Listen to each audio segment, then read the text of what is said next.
was a child, my parents told me to never go past the stone line. They say the boundary lands are scarred and dangerous. But I've been to the capital. The lands are scarred and dangerous there, too. The people of the kingdom are scared. They're ready for change. They want to be able to dream again. And now, for the first time in 1,000 years, an expedition is ready to leave Solbari! We call it the Feld. It's the size of a city, and believe it or not, it can move. They're taking the city past the stone line? Out in the wilderness, to find a new place to live. Sights no mortal has seen before. Lands untouched by any hand. We're making our dreams reality. And forging a new path forward. Together! Together. All to find a place where we belong.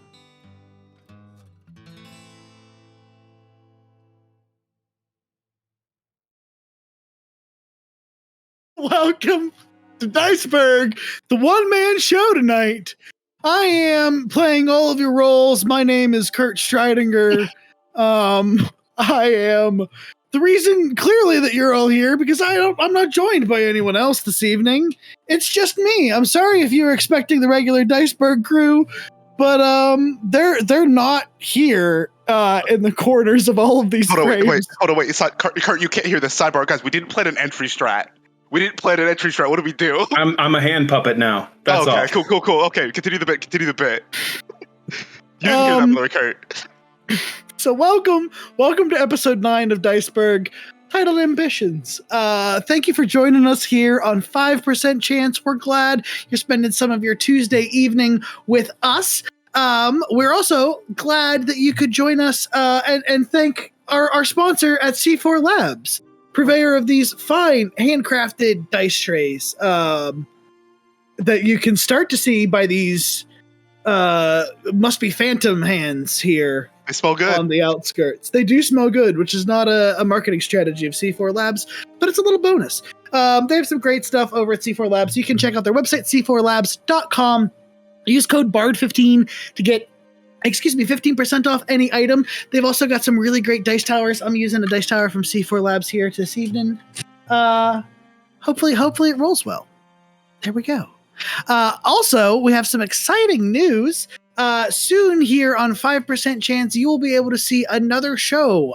Dempstat presents Ravenloft, The Dark Dominion premieres June 4th at 7 p.m.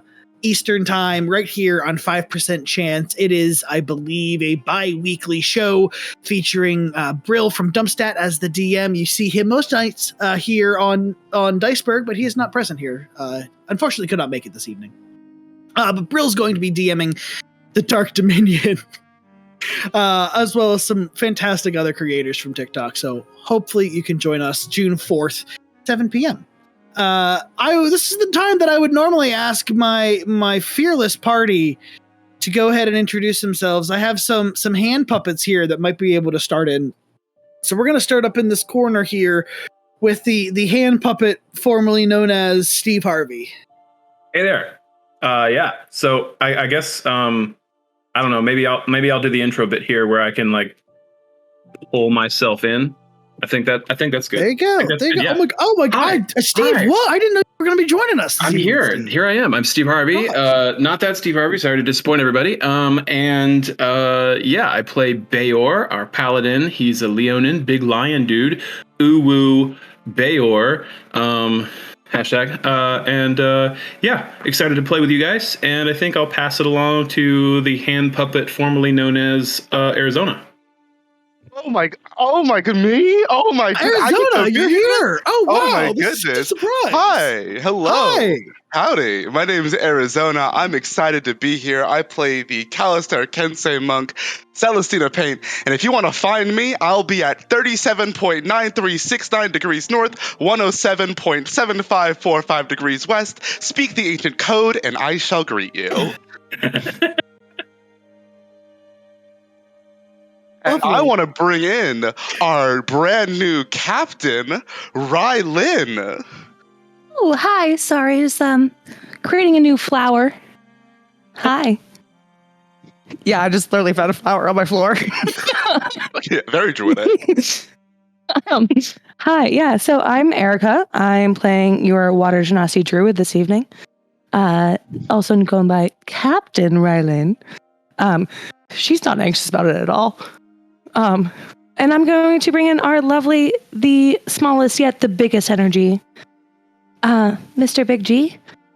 Are you down there? What's up, everybody? How's everybody doing? Hey, my name is Chanders or Jared, whatever you prefer.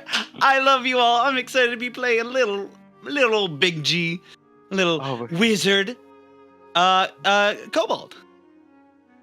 I would have had Amazing. to restart entirely if you broke your chair when you came in. I was so scared. Like if you look back at the slide, I slowly moved it because I was like, I'm gonna hit my shelf and everything's gonna go everywhere. No. Yeah, as I said, my name's Kurt. I'm so glad I don't have to do this all by myself this evening. That's a nice change. Mhm. We have our party here that have materialized out of nowhere. So thank you all so much for being here. Where we last left off when we met our heroes. Last episode, the party survived a deadly encounter against several Remoras that had found their way to the Mirenfeld camp. Having split up from the main floating city that was headed towards the Great Trench, you all decided to head into the heart of the blizzard that was coming this way in order to face down the dragon that was seemingly the cause of it. You were on watch for the evening when the Remoras is attacked, which meant that you were the first to respond, and you dealt with them, might I say, very quickly. During the fight, Bayor did see a scout from one of the other parties by the name of Fergus Bashwell cutting the ties of more of the Aurochs that were getting freed during the fight, but he has reason to believe that there might be some magical force at play. Thanks in large part to your quick actions, the rest of the camp was able to wake up and help you defend off against the Remoras attack. However, there was some damage done to the kitchen tent, as well as the commander's wagon was heavily damaged. Along, unfortunately, with most of your Aurochs escaping into this blizzard in the middle of the night. And that is where we pick up our game. With the Remoras is defeated, most of the camp is awake now. There's shouts being sent back and forth as people try to right the wagon. You see there's a number of people gathering around Commander Miranda as they're trying to get her back to her feet. She's very slow to get back up. There are several people who rush into the Auroch's tent and march out. You see Fergus Bashwell, still with sort of a very far off, distanced expression on his face, being marched out of the Auroch's tent with his hands held behind his back. Samuel, as well as some of the other healers, are there tending to people that are wounded. Unfortunately, one of the archers is passed away. The other one has broken legs from where the wagon landed on him. There's a lot of scrapes and cuts going around that people are healing. Is there anything that you all would like to assist with or do in the immediate aftermath of this fight? I have a question. I was about to say, first question. Yeah. Yeah. Go ahead, Rylin. Are Celestina and I still, because I know that we went underground. We did make it back up to the camp at the end, or were we still separated by some distance? Because I followed one of the Remoras out of the tunnel because I ended up taking one of those out. Yeah, I'll say it's been enough time that you've gotten back to the surface at least, and you can kind of see the camp reacting to what's going on here. All right. My question would be, because I know that we dealt with those remoras very quickly, how long has it been since the what are they called again? The Aurochs. The Aurochs. How long has it been since they actually broke out of the 10? A couple of them, it's been a matter of like minutes. There's a few of them that you can still kind of see shadows at the like horizon line. The I think more difficult part is going to be finding them in this heavy conditions. It's very difficult to see, especially because it's nighttime, especially because the Aurochs were spooked. So a lot of them were running from the camp at a good speed. Yeah. Okay. I'd probably I'd look to Big G and I say, Big G, can you help with and I look to the person who had fallen. Would you be able to help with that? I'm going to go and look for the Aurochs. As long as they're still breathing, I can help with them. All right. I wish you'd. And I kind of just pat your shoulder and say, good luck. And I'm going to probably go with any parties that are looking to help try to wrangle the last Auroch, just because I know I have the speed for it. And I'll help with anybody that's injured. Sure. I'm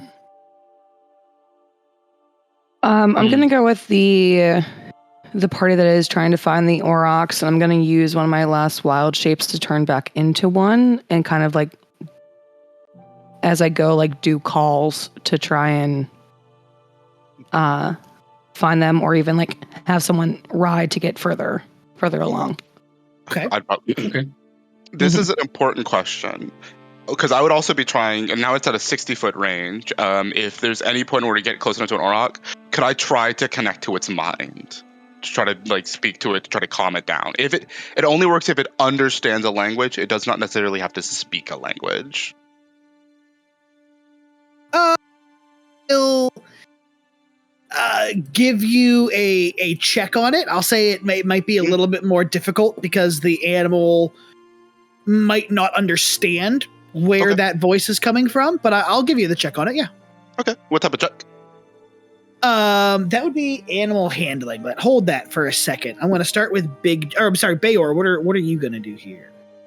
Seeing the rest of the party, or at least the druid and the very agile monk going off into the blizzard, I think that's handled. Because the monk knows his way around heavy snow and the druid knows their way around animals. So I'm going to turn back my attention towards Fergus. And that's where I'm going to be headed. Gotcha. Okay, we're going to start before Bayor leaves, I would like to look at Bayor and be like, Bayor, I trust you got that handled. You're an amazing person. Do your best. And I'm going to give you a bardic inspiration. That's the first time I think Big G has ever really touched his heart with this bardic inspiration. So he will look with a little twinkle in his eye. Thank you, Big G. You have my full trust. Hey, the multi-class coming out here. Big G, we're going to start with you. You see, there's a collection of people around, mostly around Commander Miranda as she is getting back up to her feet. You can see one arm is hanging at hanging limp at her side. There's some cuts and scrapes on her body, but she's getting back and she's holding her head as Samuel is giving her a once over. I will walk up to her and be like, "Is everything okay? How you feeling?" You can see there's a lot of noise going on too, so it's kind of hard to get up to her. But you can see she nods at everyone. She goes, "I'm fine. I'm fine. Help the others." Okay. I'm gonna look for whoever looks like bad off. Gotcha. There is currently to the side of Miranda, there's a group of people that are trying to lift the wagon enough to pull one of the archers who was pinned underneath it out from underneath, and you hear a heave, oh, and the wagon lifts up as you see she's drug out across the snow, and there's a dark crimson trail coming from the lower half of her body leading underneath the wagon. I'm gonna run up and I'm just gonna start checking like vitals, checking if there's missing body parts or things like that. Go ahead and make a medicine check for me. Ooh, I'm good at that. Just kidding. That's an 11. 11. So you check her vitals. She appears like she's not doing great right now. She's gone into shock at this point, as you see both of her legs are there, but they are crushed underneath the wagon. I'm gonna look at her and I'm gonna be like, I apologize. I can't do anything about any bones or anything like that, but I can at least stop the bleeding. And I cast Cure Wounds at 3rd level. Okay. Go ahead. Roll. Only spell slot left. Go ahead and roll that healing for me. Okay, that is not too bad. It's an 11. 11 hit points. 11. And you see, though, as the healing energy flows out of your hand into the legs, the bleeding does stop up. Some of the lacerations start to heal over. She appears more restful. As you check her heartbeat again, it's slowed into more of a steady rate, as she's not on death's door anymore. Oh, perfect. That's I'm gonna leave you here with the rest of these people. Hopefully they can sort everything else out. And if you need anything, I will be back. But I'm gonna go check on some others. Okay? And she is hardly conscious even at this point in time, as she just sort of nods, and you hear the words, "Thank you," slip out of her lips. Get some rest, drink some water, and take care of yourself. It's okay if you need to take a couple days. And I walk out. And you see, as you stand up, there's another one of the medics that are coming over and leaning down, and you hear orders start to be given on moving some of the wounded into the tents and cleaning up the mess. As we will jump to Celestina and Rylin. Give me survival checks from both of you, please. Do you want this before or after the animal handling check, by the way? Let's do it before. For me, that survival is going to be a 12. Okay. Which is better than average. That's going to be a 22. Thank God someone got it. Yeah, unfortunately, Celestina, as you are keeping your eye out for some of the Aurochs, you can see shadows at the corners, like at the edge of your vision.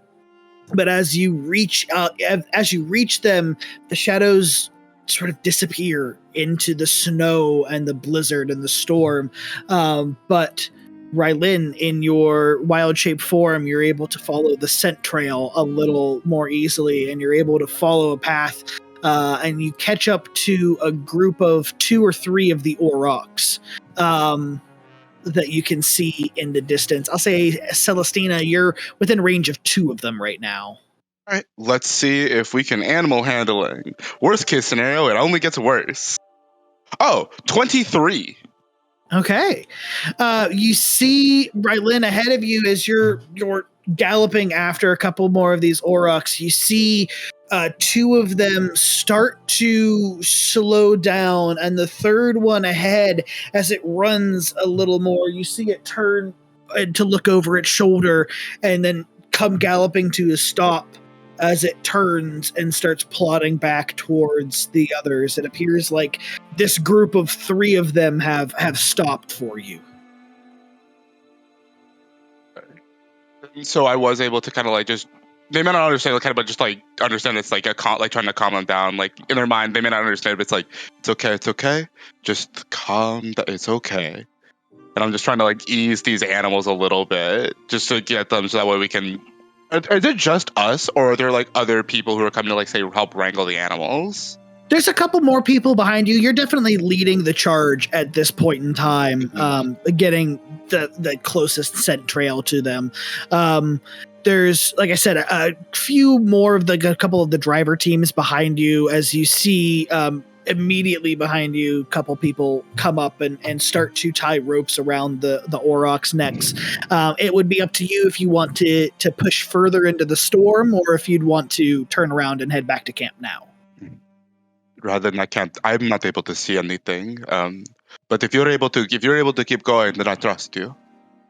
I'm going to kind of like curve around the ones that I have continued to find. How many did you say that we lost? 6, right? I've found 4. I'm in the direction of finding 4. Actually, I think you lost more than 6 here. Okay. I believe there were the initial number that you'd missed. We won't count the one that exploded. Yeah. So from your count, I'm going to say there's 11 total missing, minus the one that exploded. So you have 3 of them right now, leaving 8 more missing. All right, I'm gonna stay in like my Auroch's form and just kind of like try and like call to them in the way that would say like safety, come home, Okay. family, like those words in Auroch's language. Go ahead, give me a persuasion check. Oh no. You got this. I hope I do. Yeah, I do with a natural 20. Let's go. That's why you're captain. So the sound of the cry doesn't travel very far through the storm, but it's far enough as you see 2 more shadows appear from the horizon from out of the storm as you gather a small collection of Aurochs here as the drivers continue to like tie ropes around them and try to wrangle them together. All right, I'll say that's the majority. Slightly. But with that, I will kind of travel behind, kind of like scoop up Celestina so they don't get lost in the storm. Yeah, I'll ride on your back. It's fine. And make our way back to camp with the rest of the horde and just keep a mental note that we're still missing 6. Excellent. Bayor, you travel with a few of the other scouts here into one of the tents. It's an empty tent.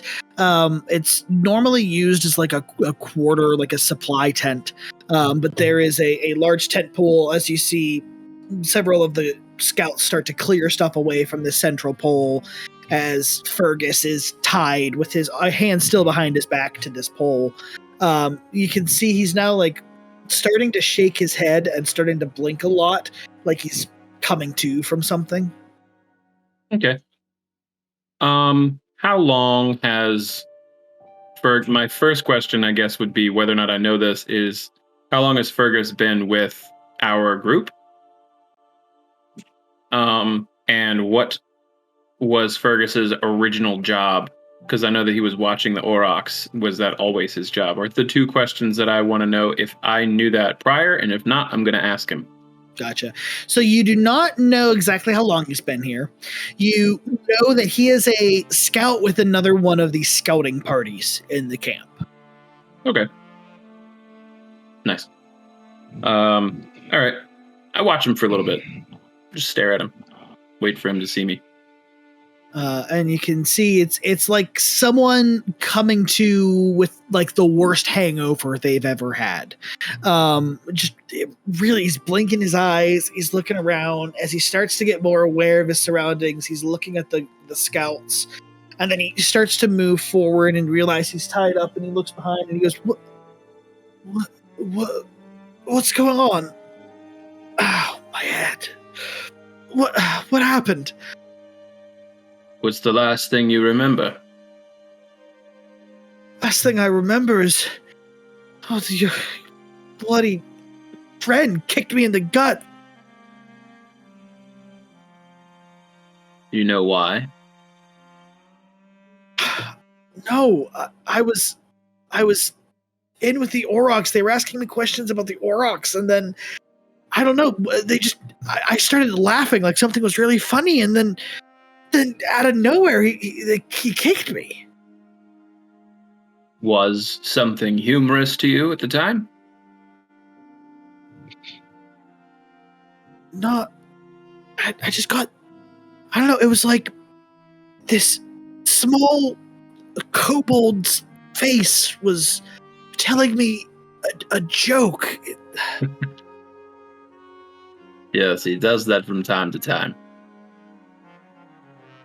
You were on a scouting party before you were watching Aurochs, were you not? Yeah. Was under Captain Ambrose.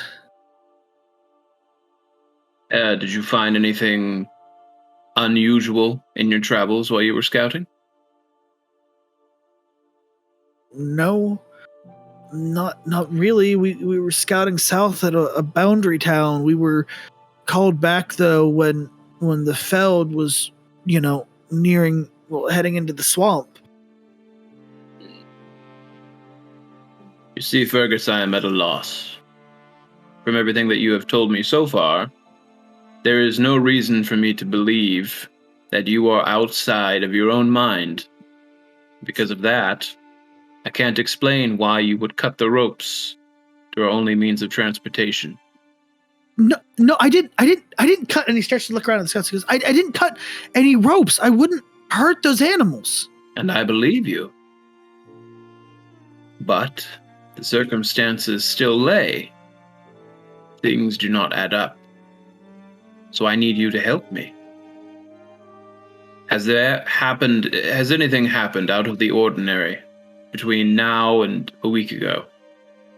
Well, anything unusual in your daily patterns? Yeah. Your friend kicked me in the stomach out of nowhere. And before that? Your other friend made me laugh. And before that? Not that I can tell. The last week or so, we pretty much just been traveling with the camp here.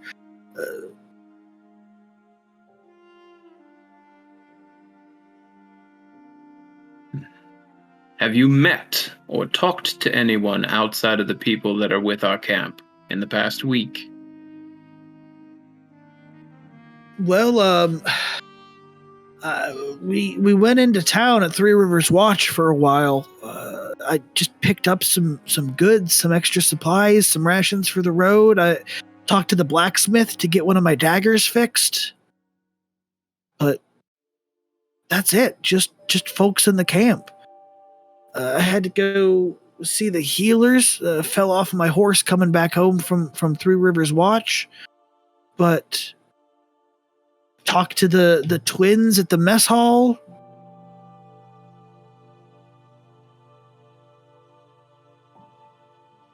So, Fergus, what happened in the tent while you were there with the Aurochs is that you were under some sort of spell that made you do things that you were not willing to do. I saw it with my own eyes. I cannot confirm where the source was, and because of that, I cannot trust that you are yourself right now. Because of that, we're going to have to ask the rest of these scouts to keep you tied up here. No, I didn't do anything. I shouldn't be tied up here. You did not do anything of your own volition. But someone else is the puppet master here.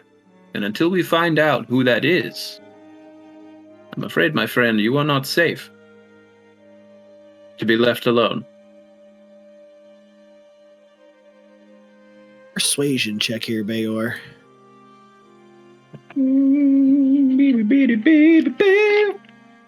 Gonna roll my big red dice. Got a 7. It's probably a 12. Bardic. Right. It's a D6. That's a 10. Bardic inspiration is a 4. I got a 14. 14. You see, there's a mix of emotions that come over Fergus's face. Confusion, anger, disbelief. It cycles rapidly until it ends on anger, and he goes, "No, I'm not a danger to anyone in this camp. Go get Captain Ambrose. Captain Ambrose can vouch for me. I wouldn't hurt a fly." I will speak to Captain Ambrose, but it is under my recommendation that you stay here and you are to be watched. My apologies, but you don't have a say in the matter.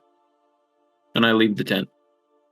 You hear him start to pull against the ties onto the pole as you hear him shouting out into the darkness about how it's unfair and he doesn't belong there. And it quickly fades into the night as you see Big G coming from the mess of wagons that was being Oh my cleaned god, that's up. a lot of blood. Oh. What happened? Oh, I tripped and I got a nosebleed. Oh god. I'll be fine. It's fine. So, did you talk to the guy? I did. And? Didn't garner much information, other than that he wasn't a willing participant in whatever he was doing. I mean, we watched him walk straight out of that Oryx thing, and then all of a sudden they were gone. Like, pretty suspicious, if you ask me. It's far more than suspicion, Big G. I saw him cutting the ropes myself when I went back into the tent. Oh, wait, you did? I didn't know Yes. that. Oh, When I was trying to see what was happening in the commotion in the tent when the Aurochs were escaping, he was there. Well, we should probably go make sure everybody else is safe before we meet up with everybody else. I'm gonna keep looking after some people that need some medical help. Can I roll an arcane check just to see if I know the word divination? Because I just want to ask Big G if he has any experience with people getting tricked. Yeah, you don't have to roll for that. Okay. Big G, in your time in the underworld, did you have any experience with the divination magic where people can take advantage of others without them knowing? I'm gonna be honest, I had no idea what magic was up until like a year and a half ago. It was not the best society we lived in. It was more of we took advantage of people, yes, but it was more through either words or stealthiness and traps. So I don't know of any magic that, would do that. You have such an incredible heart to live in such darkness and be so... I mean... You... After doing certain things and seeing the light, it's just nice to get a breath of fresh air from it. If you have the time, I would love to ask a favor. Yeah, sure, anything. I'm willing to help. If you could see if there's any traces of magic on Fergus, particularly in his mind, any kind of link that might still be there, lingering, or any item that he might be carrying, or any mark, I wouldn't know or how to recognize any kind of magical things. That seems to be your specialty. Are people still looking like people need medical attention, or has that all been helped out with? So thankfully, you all stopped the Ramorazes from getting to the heart of the camp. So most of the damage that they could have done has been avoided. And by this point in time, there's enough people that are making their way over there that they seem to have the medical aspect under control. Oh, thank goodness I got eaten. It got, its stomach filled pretty quickly. So if that's handled, Bail, I guess I could. It seems like everything's taken care of. Do you wanna come in with me, and so I can check now? I could just do a once over for now, and then tomorrow morning after we rest a bit, I could do some other things. I want to go find his scout captain and then bring him over. So if you can do your examination and then we can meet back outside the tent, that'd be wonderful. Yeah, of course. I'll go walk towards the tent. Sure. And Big G, as you enter the tent, you see a couple other scouts and Fergus Bashwell, who is sort of struggling against his bonds, and then he looks down and sees you and there's a flash of anger that goes over his face, and he says, Oh! "You!" Fergus! Oh, it's so lovely to see you. I apologize for last time. Well, it seems like everybody is in the same camp that you probably didn't mean to do what you did, and that's fine. We're not gonna judge you for that, But I just came here to do a little once-over on you, make sure there's nothing, like, screwing up in your mind. No. And he looks to the other scouts and he goes, I don't let him anywhere near me. He was already in my head once. He's probably the one who did this to me. I just told you a funny joke about cheese. I don't know what you're talking about. You got in my head. I don't know what you were doing in there, but I saw your face in my head when you made me laugh. For all I know, you could be the one who was making me do that stuff. I'm sorry. Are you saying I have a funny face? You're right. It is, compared to most people on the surface, it is a completely weird face. So I'll let that slide. But Fergus, I'm not here to hurt you. I personally don't like hurting, people. I just want to do like a little once-over, okay? Just nothing. I will keep my hands back. I won't touch you. I just want to make sure everything's okay? Then we can get out of this situation when nobody gets hurt. Go ahead. Give me a persuasion check.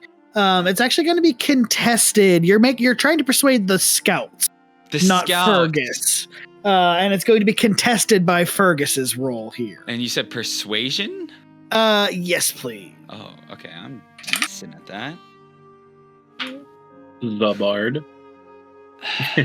He's got his arms crossed. It's either a 1 or like a really high, like a good 17. Yeah. 5. My mic is muted. I was going to say that's your 6 face. Oh, so close. You were so close.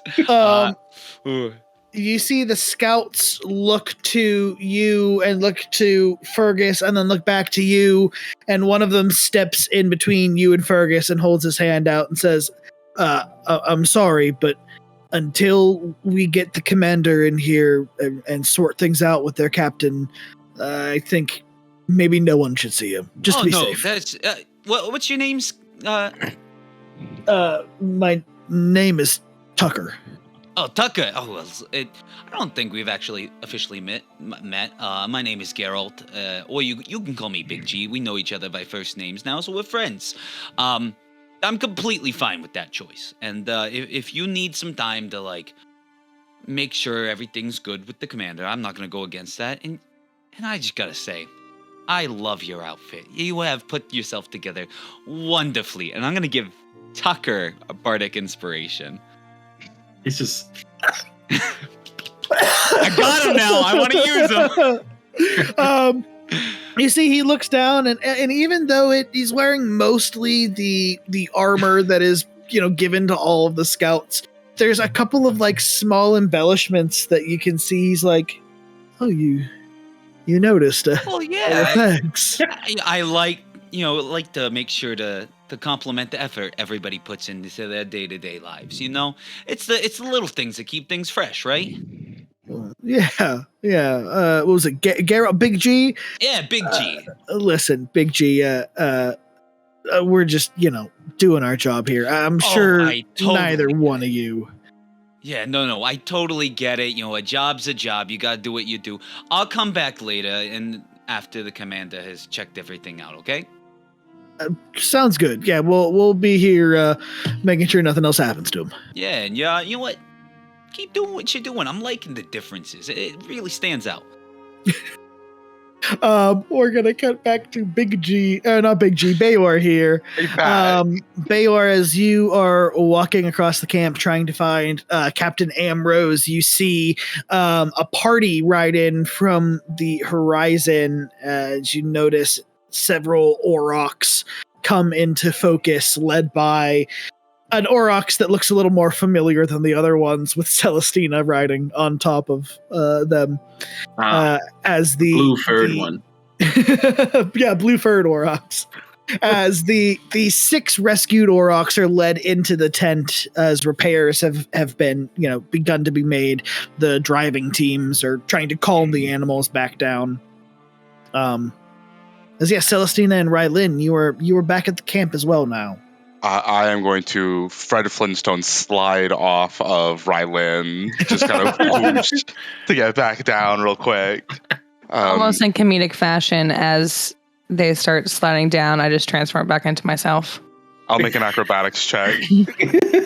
I rolled a 22. I'm fine. I landed. It's not just fine. It's cool as hell. It fades away, but I ride the magic down. But that was really cool. Thank you. I try. But first, and I kind of just looking around the camp. Did you guys figure out anything, or you didn't happen to have any more giant cattle run by? Did you? No, we did not. The only ones that we saved, I think, are the ones that you were able to obtain.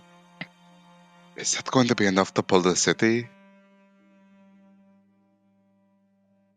I think that might be a question for bigger heads than ours. That's fair.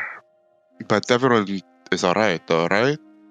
Those giant centipede-like creatures, everyone's good from that? There are some that have sustained some serious injuries. The captain has, I believe. Oh, I don't know about that. I didn't see that. But I saw that the captain went down with a wagon, and she seems to be all right now. No, the wagon fell on her. I got just out there right as that happened. Yes, there was an archer as well that sustained some serious injuries. Big G was looking after them. What is... Go ahead, Dorothy. Yes. I think we were going to ask the same question. Big G? Am I there yet? Yeah, Big G, you're walking out of the tent at this point. Ooh. I just walk out. Are there anybody that is severely injured that might need a little bit more medical attention? Oh, well, luckily we handle it pretty quickly, so most people were pretty fine. There was a poor soldier that their legs are pretty mangled. I don't really have the healing capabilities to fix broken bones, so I kind of just fix. I might be able to help a little bit more if you want to. Oh yeah, let's go. I also, Captain Miranda, she went down. Is she doing okay? Or? She was standing, as far as I knew, somewhere near Big G when he was dealing with the other archer under the cart. Yeah, she was kind of getting led off by a couple other people. She looked, a little beaten, a little bruised, but overall she looked like she was able to make it and keep going. Okay. Well then, maybe show me to where people might need a little bit more helpful healing. And I'll lead Captain Rylin to the medical tent. Sure. It is actually medical tent would be towards the south, was opposite of where the Ramores attack was. And as you head into the medical tent now is probably the busiest area of camp besides the mess that is being cleaned up at the kitchen and the mess tent, ironically enough. I'll also go into help at like the kitchen mess area just to kind of help get that cleaned up as well. Okay. Because I'm not really that good at I don't have magic. As you two approach the medic tent, you see Samuel is sort of waving people away at this point in time as he says, everyone is fine now. Attend to your own. We have the worst of the wounded in the tent here. We were attending to them. Thank you. Use your talents to go help out in the rest of the camp. We are fine here. The commander is fine. She is sleeping peacefully now. Just let her rest. As that seems to have done it for most of the group there as they are dispersing. It appears at your initial glance that it might have been like a too many cooks situation, and Samuel was just overwhelmed at the moment. I walk up and go, now listen here, Samuel. You're doing a wonderful job. Keep everything going, okay? just keep it together. I know you're probably in an awful situation that you have to, be the head, but you're doing a great job. I give him a bardic inspiration as well. As you see, takes a deep breath and puffs out his chest a little more and stands a little upright, and he goes, thank you. It's been a stressful evening, but I'm sure it was stressful for you all as well. Thank you for your help in defending the camp. Hello. I shudder to think what have happened had your group not been there. I appreciate it. It's not the first time I've been eaten, not gonna lie, so it's kind of familiar feeling, but thankfully Rylin and everybody else was there. We tried our hardest. I'm glad that we could stave off some of the damage. Well, I should say it's only by your efforts that the camp is in as good a condition as it is.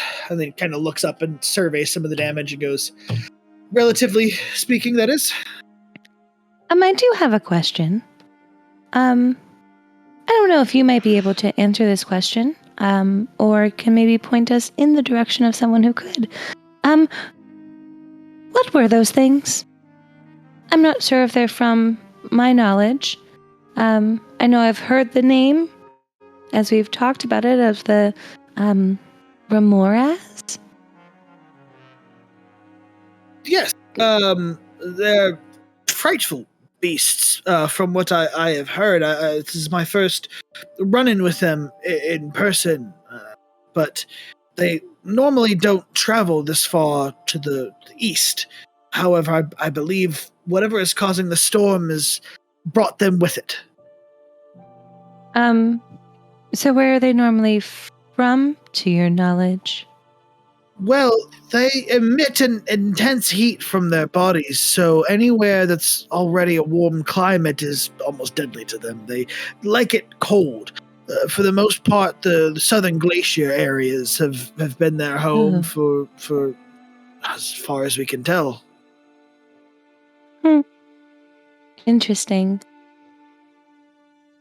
Just putting puzzle pieces together, as this world seems to be a giant puzzle of many things. Thank you for everything and if there's anything that you need from us, as we do have some capable healers, as well as what is already on your team, let us know. And once the other captains wake up from their injuries, we would love to have a discussion. As soon as Commander Miranda awakens, I will tell her that you visited her. I'm sure that she'll want to debrief. Knowing her, it's a miracle that she's sleeping even now. I'm glad that she is at rest. Please let her know that we stopped by. And we'll just be over here. I will. And good luck with your puzzle. I hope so. Thank you. And you see the medical tent flaps open, and there's a small fire that's roaring on the inside that gives off a little heat as you see there's a couple other of the healers going back and forth, tending to both Miranda and the scout that Big G helped stabilize. I have a quick question about the weather. Yeah. So you said it's getting pretty choppy, right? Right now? Yeah, and it seems like the further you go into this storm, or the longer the storm has to travel towards you, the heavier this blizzard is getting. Is it? I'm trying to think of like what Big G would know, but from what Arguvar has told us and what we've all discussed, does it seem like as we're sitting here, the storm's getting closer, aka does it seem like the dragon that might be controlling this storm is getting closer to us? Go ahead, make a survival check for me. Oh, BG. God. I'm scared of my dice. That's an 11. 11. It's hard to tell. Like, it's already storming so hard that what's a little extra hard, you know? Okay. However, from what you can gauge, it's been progressing at about a steady rate. Okay. Well, Rylin, should we head back to the rest of them? Yeah, let's try and find a center point. DM question. Mm. How large do you think this encampment is? Like from tail end to tail end, if you give me a semi like foot radius, what do you think it is? Let me do some math here. I love Really? Dungeons and Dragons math. Love it. Big square feet. Carrying So, the like, ones. on a scale from 1 to your hit points, how is everybody looking? If I had to give it on a scale of 1 to 45, 27. Oh wow, pretty accurate scale. Yeah, let me tell you something. Celestina, not only a cartographer, very much into balance. A Libra, actually. You know what? I bet Arguvar could tell us statistically what he's feeling. I was going to say the camp's probably about 50 feet across. Okay. All right. Not that big. Pretty small. That helps me a little bit. All right. Cool. That being said, yeah, let's try and find maybe the heart of everything. Maybe some food or a campfire. We really haven't had a chance to just relax until tomorrow's travels. I guess Do we want to relax until tomorrow's travels? I would really like to relax. I'm not. You think I'd be used to getting eaten by now, and I tell everybody I am. It's horrible every single time. Like the warmth. This guy was kind of nice getting out of the snow, but like, oh god, the acid that starts like eating at your clothes, the pressure, and just like I'm a little claustrophobic. So like when I get in there, it's like, oh god, get me out. Well, we're in this lovely open air now, so maybe we can just sit and maybe, does anyone know how to cook? Yeah, Celestina and I, we make some pretty good dishes. Oh, that's right. You guys do really great breakfast. Mwah. Maybe let's just have a meal together. And wait for maybe some more answers. I turn to see the other two that are, I guess, 20 feet away from us. Oh, I'm on the other side. I'm helping fix up the mess hall cart, and like I don't know what Bear is up to, but you're on the other side of the I think that might be your first task is to find us, because I know that I'll be looking for Amrose, but that's like the last thing I want to do. So, yeah, I'm just kind of helping with the fix up the mess cart real fast and kind of fixing up the other non-medical stuff. Celestina! Yes, what's going on, Big G? Get ready. We're about to have a cookout, okay? We're gonna do it up. We're gonna make sure these people have the best ingredients, the like best spices infused into our stew. Do you want to do a stew? I don't know what we should do. We don't have enough time to do a stew. I would need at least a couple of hours to do a stew. Wait. But what about kebabs? Yeah, we could probably get some kebabs going. Yeah, I was gonna say we can't get the best quality things, but looking around, I'm seeing definitely some peppers. I'm definitely seeing some fruit to add a little bit of sweetness, and we got plenty of meat now. And I just gesture over to the Auroch. That's I was like, I look over. I'm like, yeah, waste not, want not. All right, and I kind of look around to other people who are kind of working on stuff. Is like, are you guys comfortable if we harvest the meat for dinner tonight from the Auroch? You can kind of see they give you a little bit of these sideways glances, and as if to say like, yeah, but just don't tell us about it. Like, got it. Where I grew up, definitely like waste not, want not. Did not have a lot of options. Lived in the mountains. You ate what you got. Oh yeah. Underdark, sometimes you ate other kobold eggs, you know? That never happened. That is not canon. We know of. These might be dark secrets. But, yeah, I think we could probably get something going. Yeah. And I'm just going to go ahead, and after we've helped kind of like get the mess hall in a little bit of a thing, I'll probably just start helping like take out just like a normal knife and just start helping like prepare some food and start helping cook. you get the the two orc twins that are the two chefs are working with you and trying to get the tent back. You see a lot of the cooking equipment, unfortunately, was trampled over and has been destroyed partially by this fight that happened inside the mess tent. So the equipment and the utensils at your disposal are limited, but if you're just doing kebabs, it's Yeah, easy. do we have a knife and do we have pointy sticks? Don't you? Yeah. You know what? Do you, Celestina? Do you have any metal poles or anything long? I got an idea. I don't not one made of metal, but I've got some arrows.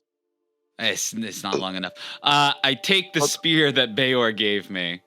And I like kind of jut it into the ground, and then I tie a little bit of the rope to my grappling hook, and I just pierce like big pieces of meat hanging over the fire. Excellent.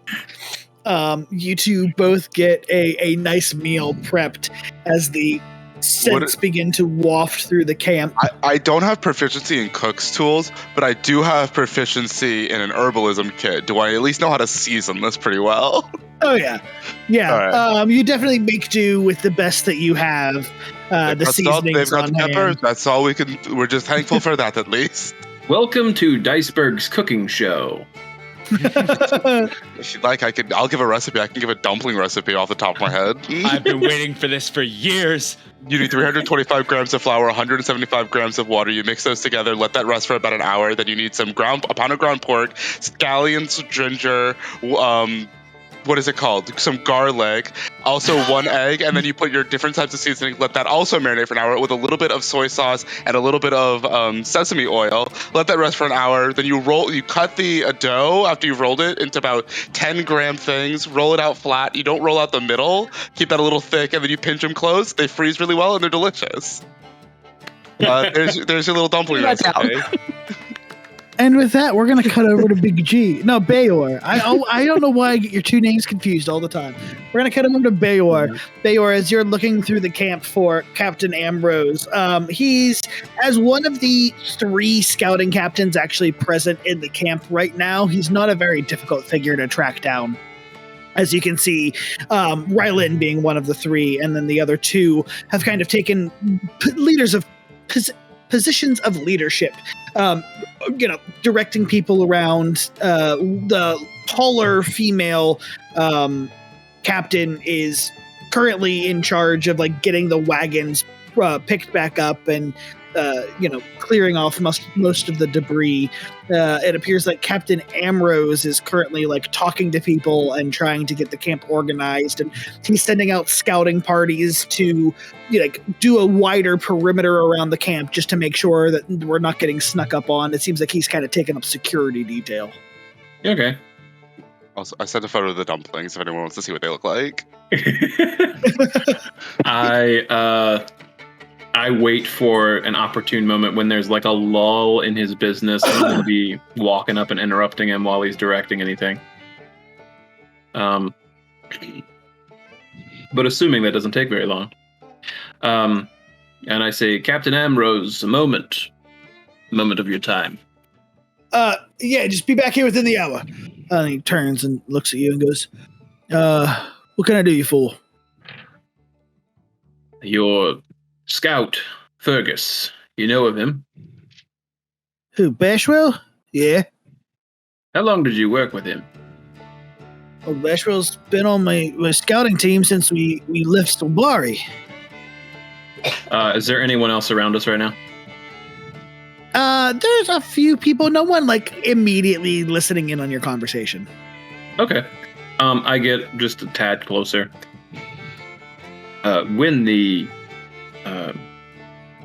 When those things attacked the camp, and the Aurochs were escaping, I went into the tent to see what could be scaring them off. Fergus was in the tent, cutting the lines, and he seemed to be under some sort of spell. I'm first concerned about how a spell could be cast on him. If it's something that he carries, or if it's a curse of some kind, or if there's someone inside the camp that could be controlling him in a way. Do you understand? You think it's someone? You said someone inside the camp. You think? It could be.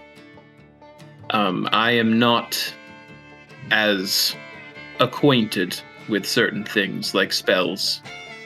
Some can linger. It could have been someone from Three Rivers Watch. It could be someone hidden in the shadows on our trail. Or they could be right under our very noses. First wagons go missing, now this.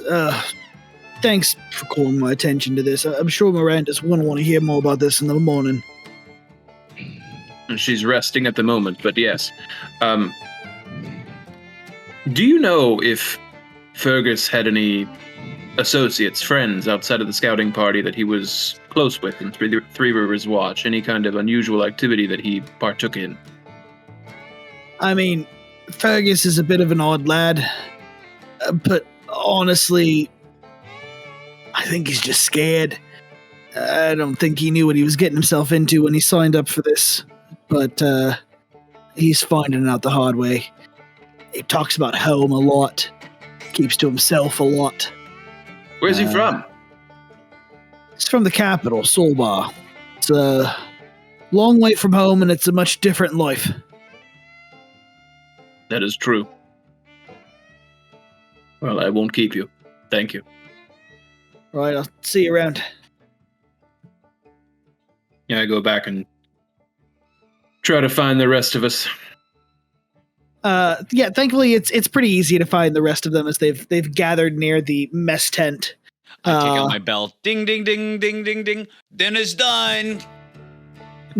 And I started bringing out some of the things of some kebabs. Not the biggest on the planet, just enough for people to have like some hot meats and veg. Charred onions on it, maybe a little bit. I go over to Big G and say, I'm glad I didn't give you my sword. I'm just like holding the spear and I'm like, listen, Bayor, I'll buy you the best spear in all of the land next time I possibly can, okay? You can put my big paw on his shoulder and I say it's all right. A tool is a tool. Celestina. Yes. Can I borrow that 2 gold now? I'm in debt right now. Sure, you'll have to just grab it from my tent, but yeah, you can have it. Okay, perfect. I grab the 2 gold, open up my spell book to the little coin slot, and I go, here you go, Jim. Tink, tink. And I pay off my debt for Jim's magic missile. I have now lost 20% of my gold.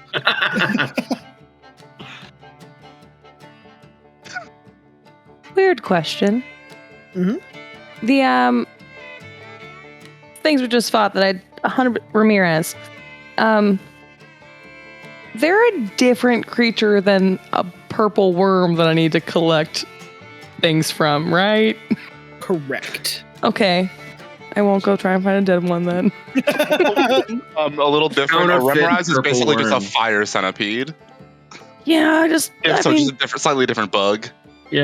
it's a spicy centipede. To Rylin? Actually, no. Can I actually roll for that? Because Rylin wouldn't know. It was kind of purple in color, and she was just told she needed purple worm slime. Yeah, I wouldn't know. I couldn't correct you. Go for it. Yeah, if you wanna make that roll, I will take animal handling or survival, whichever you'd prefer. What would I do? Flip a coin. Not a nature check? Hey. I would take nature too if you wanted to do You're telling me this isn't acrobatics? It's kind of more about like how... guys. Oh man, I was kind of hoping that was going to be a bad roll.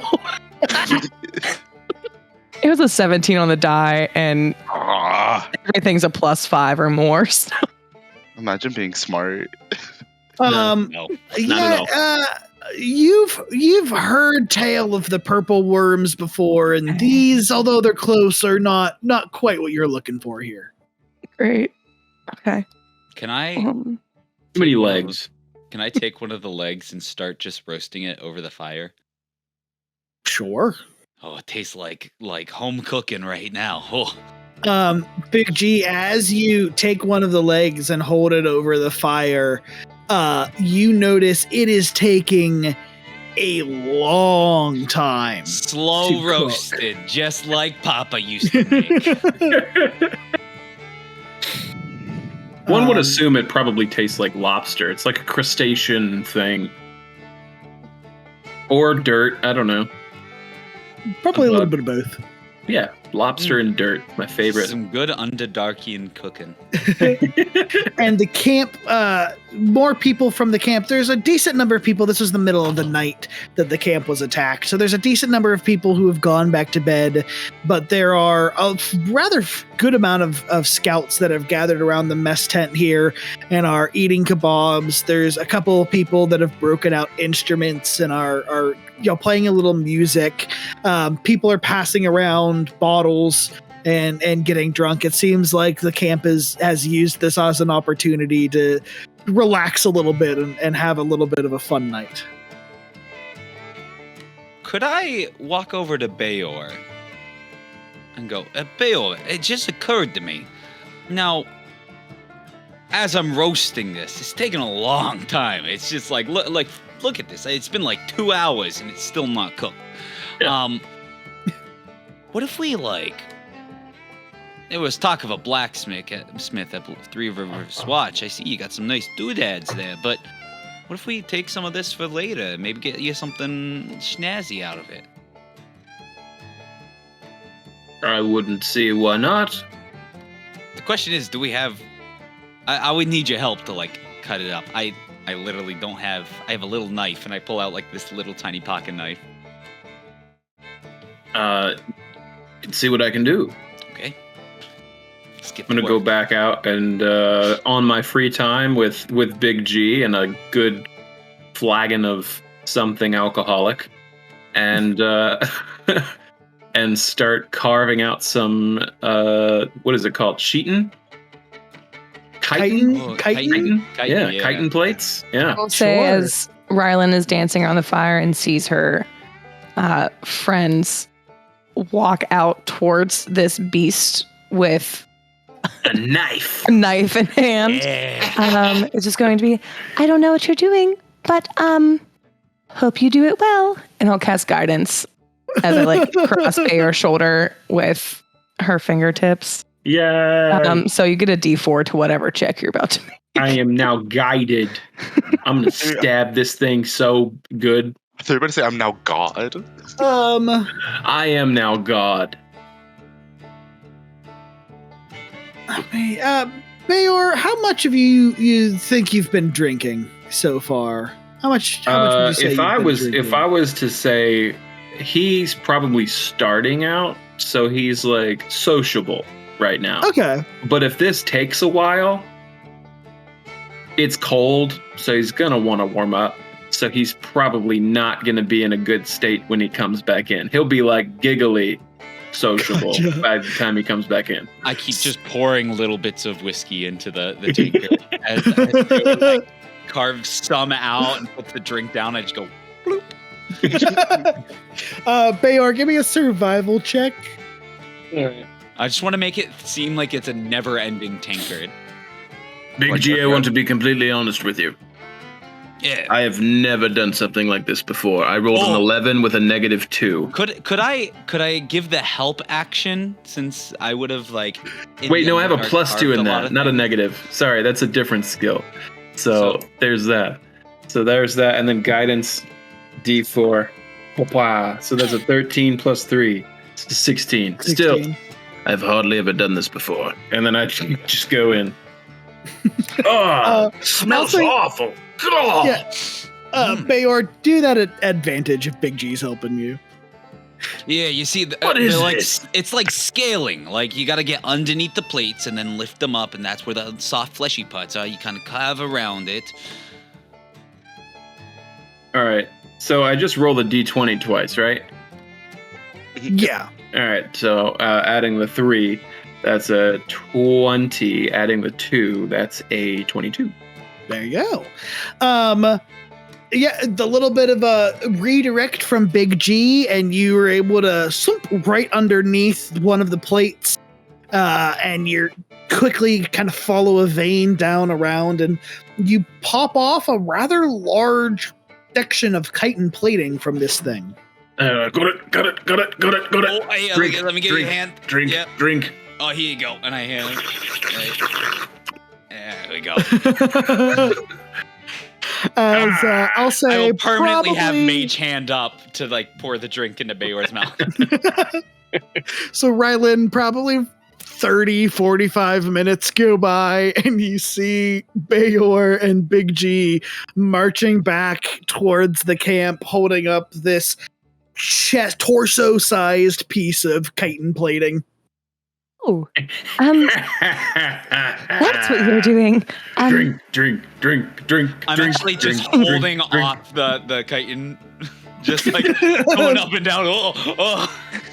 Oh wait, Big G, get on top. Oh yeah, you're right. And I just climb up and just like surf it. I need a dexterity check from you, Big G, and a strength check from you, Bayor. So easy. That would be a 23. Strength is a +6. That is a 21. Oh, even as drunk as you both are now, it's just you're one-handed. I take out my cigar. To imagine he was like a server at like a busy restaurant, like whoa. One of the other scouts kind of drunkenly stumbles up and like puts his hand on Big G's ankle and then like looks at it and then looks up at Big G and goes, "Oh, sorry." Not a drink. I offer him some of mine. A tall glass of water. Have this. You all seem like you had a eventual time. Where did they get the alcohol over there by the Remmer house? Big G probably took it with him. I mean, you know your friend better than anybody else. That's true. He's a little bit of a wily one. He's got a lot of pocket. It's all in my robe. This has been a really fun evening. And you see is like Rylin's like just been barefoot this entire time, regardless of the snow. And is just dancing, and like all of her flowy things have just been like going in the air. She like found a flute somewhere. Was like started like playing with the band. Probably not even the song that's been playing. She is in her own little world. What are you guys going to be doing with that? Seems hearty. Well, tonight we're gonna dance on it, and then we're going to make this into a pew-pew proof. Dink, dink, dink. I fire a firebolt straight at it. Yeah, the firebolt connects with it, and almost like a firecracker that has hit the ground just sends sparks shattering in every direction. There's a bunch of scouts that are like, "Oh, whoa!" Oh, I'm sorry. I shouldn't have done that. Is that a cantrip? Is that a cantrip? Yeah. Whoa! Do it again. No, away from the tents. Away from the tents. Fireworks. I won't do it. I don't want to ruin the. You know what? Here's what I'll do. I'll be like, boy, you want Bayor? For you, anything. And I minor illusion firebolt. I do not know the difference, so I am happily. Yeah. This time, as soon as it impacts, it's gonna quack like a duck, though. Oh, that sounds like a gosling. Do it again. Quack.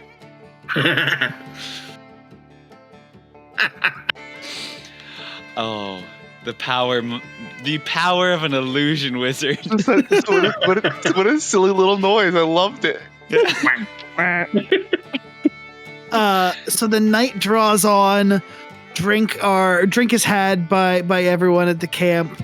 Eventually, more and more people start to filter back to their tents for the evening. It's you lot are some of the last awake at this point in time, trying to drink off the battle that you've had. You know what? I'm gonna look at Celestina and go, Celestina. Yes. It's been a hot minute since we had ourselves a little competition. What are you thinking? And I pull out that bottle of alcohol, 2 little glasses, and I go, me versus you. It's been a while. Let me put out the fires for the cooking, and you know what? For tonight I will. And I'm kind of like I'm pouring like some water or like putting some snow on the fire to like kind of put it out. Like anyone's that were used for the cooking, just because everyone's had their kebabs at this point, and I don't want to start a ice fire. I'll help with mold earth, just like push. Not perfect. For it. And Very responsibly take care of the fires for the evening. What is the Smokey game? Bear would have wanted it. Just the first.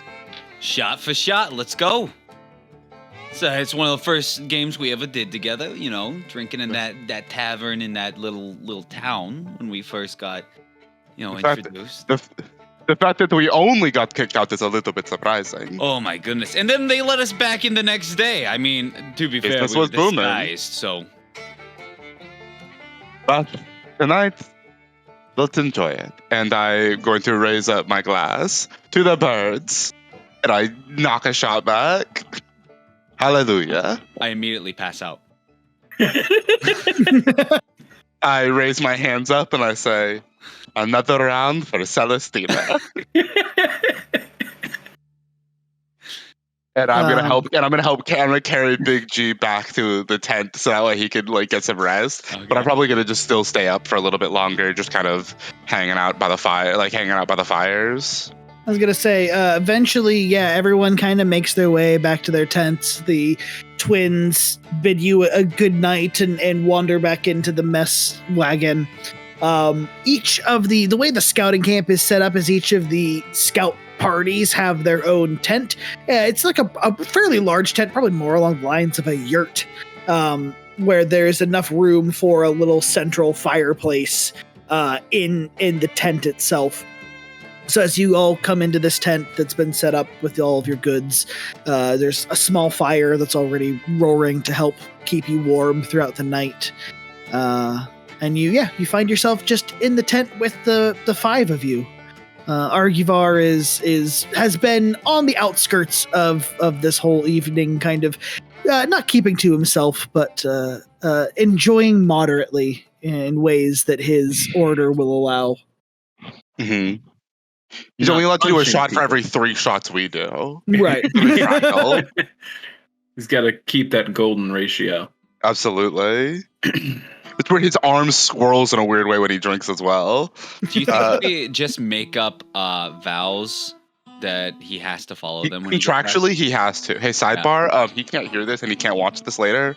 Yeah, we could absolutely do that. Okay, perfect. It's really weird. Like his vow number 87, it says give your money to the monk. It's wild. He just keeps giving you money. It's weird. But go ahead. It's like we crawl into the camp. Is anyone still awake? I am, for at least a little bit. What's going on, Rylin? I want to see if something works.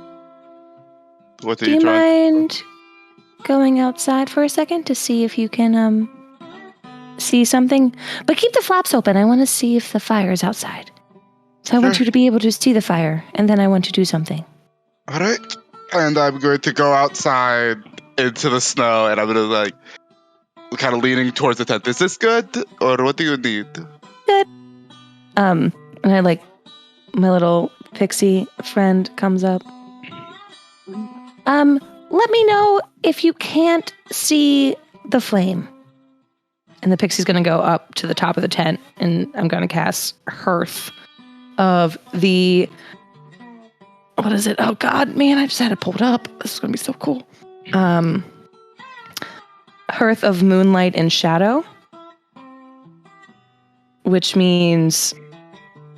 It's an invisible 30-foot sphere that grants stealth and perception checks if you're within inside of it, but also the light from open flames cannot be seen. Inside of it? If you're outside of it. Okay. I can't see the fire, but how far away am I from this? The tents themselves are probably 20 feet across total. So you're, I mean, I guess to make it work, I'm going to say you're just outside of 30 feet. Okay. Yeah. What am I supposed to see? It got dark. Exactly. That's what you're supposed to see. Nothing. Perfect. Well, then it works. Just come inside. Come back inside. Where's inside? I can't find it. Just walk straight. I Follow start my walking. voice. I Follow my it. voice. Eventually, I make my way back in the tent. Yeah, it's strange, Celestina. The tent itself doesn't disappear, but it's like it's hazy, it's shadowy, it's hard to see it. It's very dark in here. But I assume you made it dark? Yeah. So I like look up to my little pixies that just probably just chilling as you're just wave down at Celestina and I from the top of the sphere. I'm sorry that I can't give you the most constructive or anything when it comes to it. Again, I'm not very well versed in magics, but it seems if it's doing what it is that you need to do. Yeah. I mean, I think that, granted we are in a tent right now, but if we weren't in a tent, I think it would actually help keep us a lot more safe traveling forward. Because you can't see a fire if we have it lit.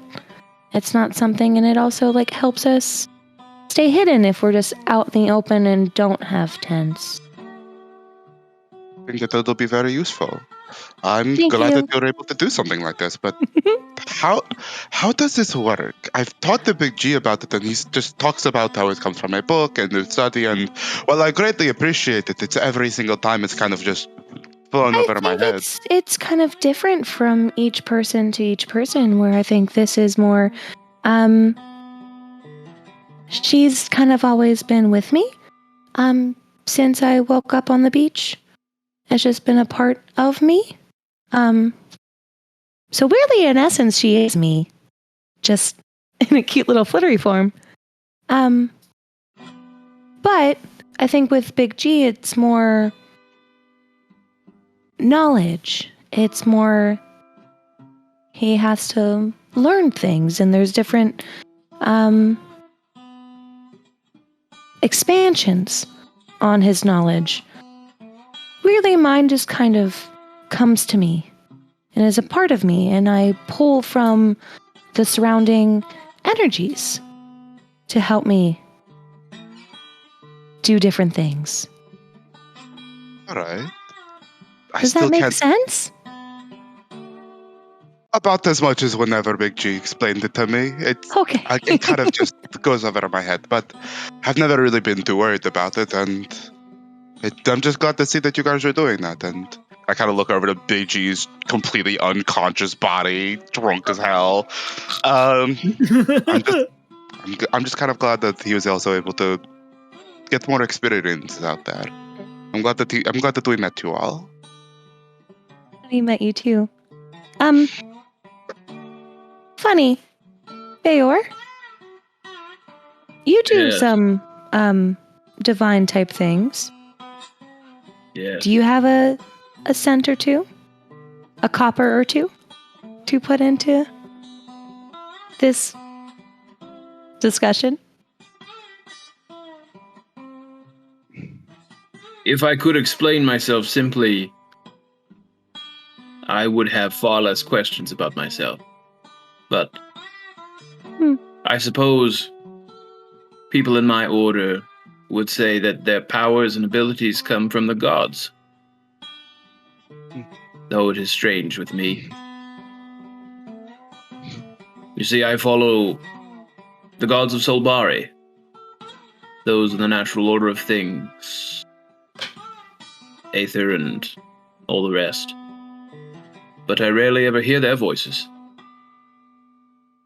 The only ones that are present to me are the whispers from deep under the earth. In the earth? Of the earth? Around? Yes. I find more comfort there than I do in any chapel.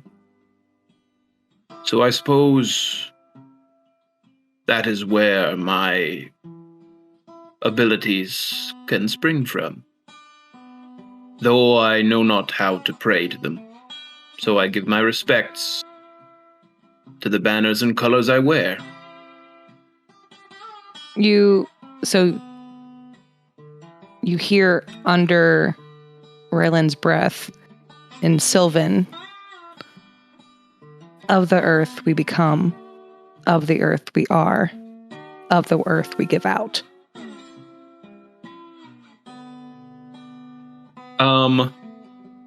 You've never seen Bayor look this way, but his ears prick up and his eyes, his pupils dilate to very big eyes. The cat's eyes that are very incredibly interested in what's going on.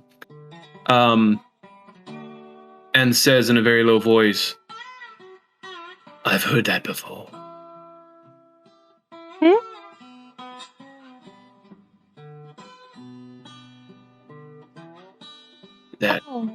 That sentiment.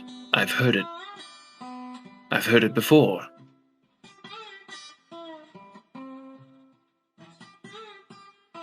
It's just something that I grew up with. This pixie that follows you around, does it have a name? Does it speak to you? I mean, in a way. I mean, there's no real words or anything that they say. It's more of a over-encompassing feeling. They keep me safe. They keep me, guided. In a way. Right. I suppose it's different with fairies.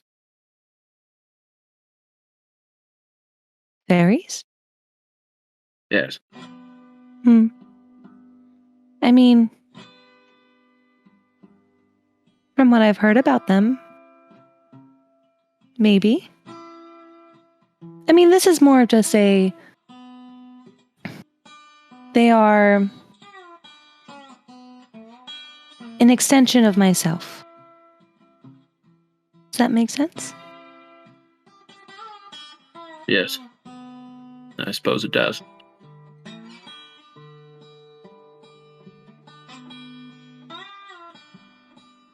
Did what I say bring you comfort or more questions?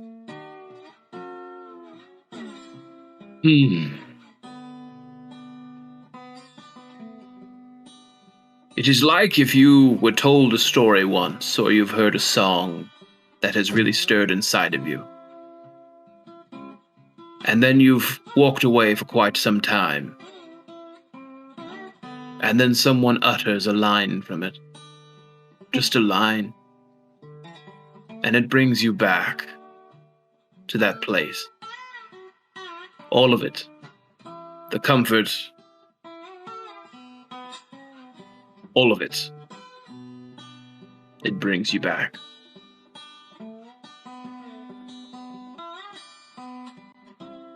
Something that always brings me comfort, just to know that we are and we come from one place, and then we also give that same energy out into the world while we're walking around, in a way. It's all cyclical. Which weirdly brings this whole situation we're in to a little bit of anxiety for me, because nothing seems cyclical in the world that we're currently walking in. Sorry. You don't have to have it figured out already. I mean, unless you plan on dying tomorrow, you've got plenty more days to figure it out. Oh, well, I really hope I don't die tomorrow. Neither do I. So take the time. Don't rush. It's okay to take a little bit of time to figure yourself out and to figure out the situation. Took me over 10 years to figure out a little bit more about myself, so don't need to worry. Eeyore, I would love to hear about your time in the Feywild. Whenever you're ready. If you aren't, it's fine. Well, I am a little bit intoxicated. But, from what I can tell you, I was a little more than a child. Most of the world was fascinating to me, and unknown.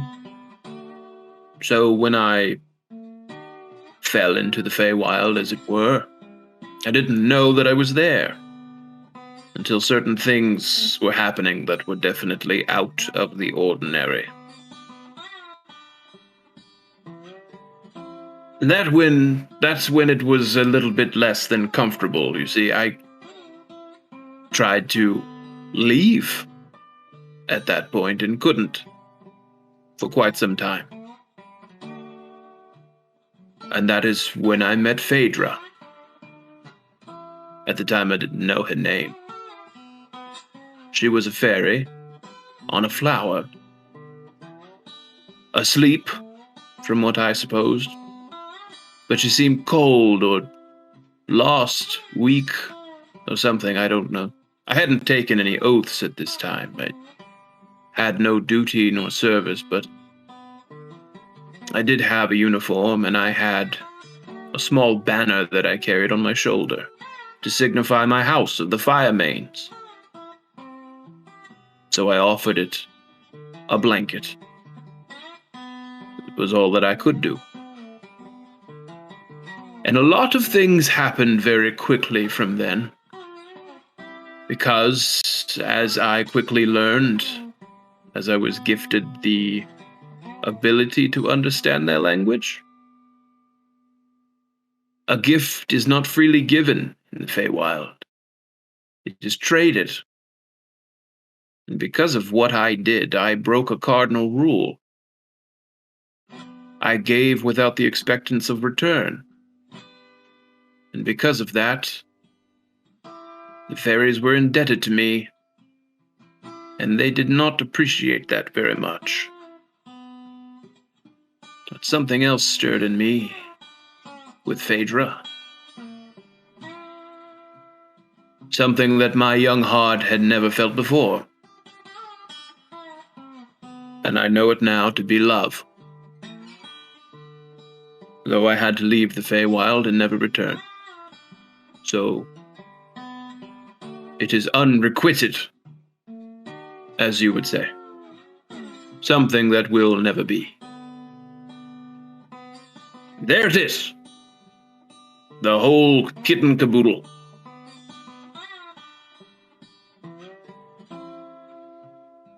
My mind is working in a very few mysterious ways right now.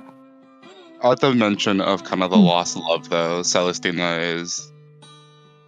I get where you're coming from, Bayor. It's hard, isn't it? Yes.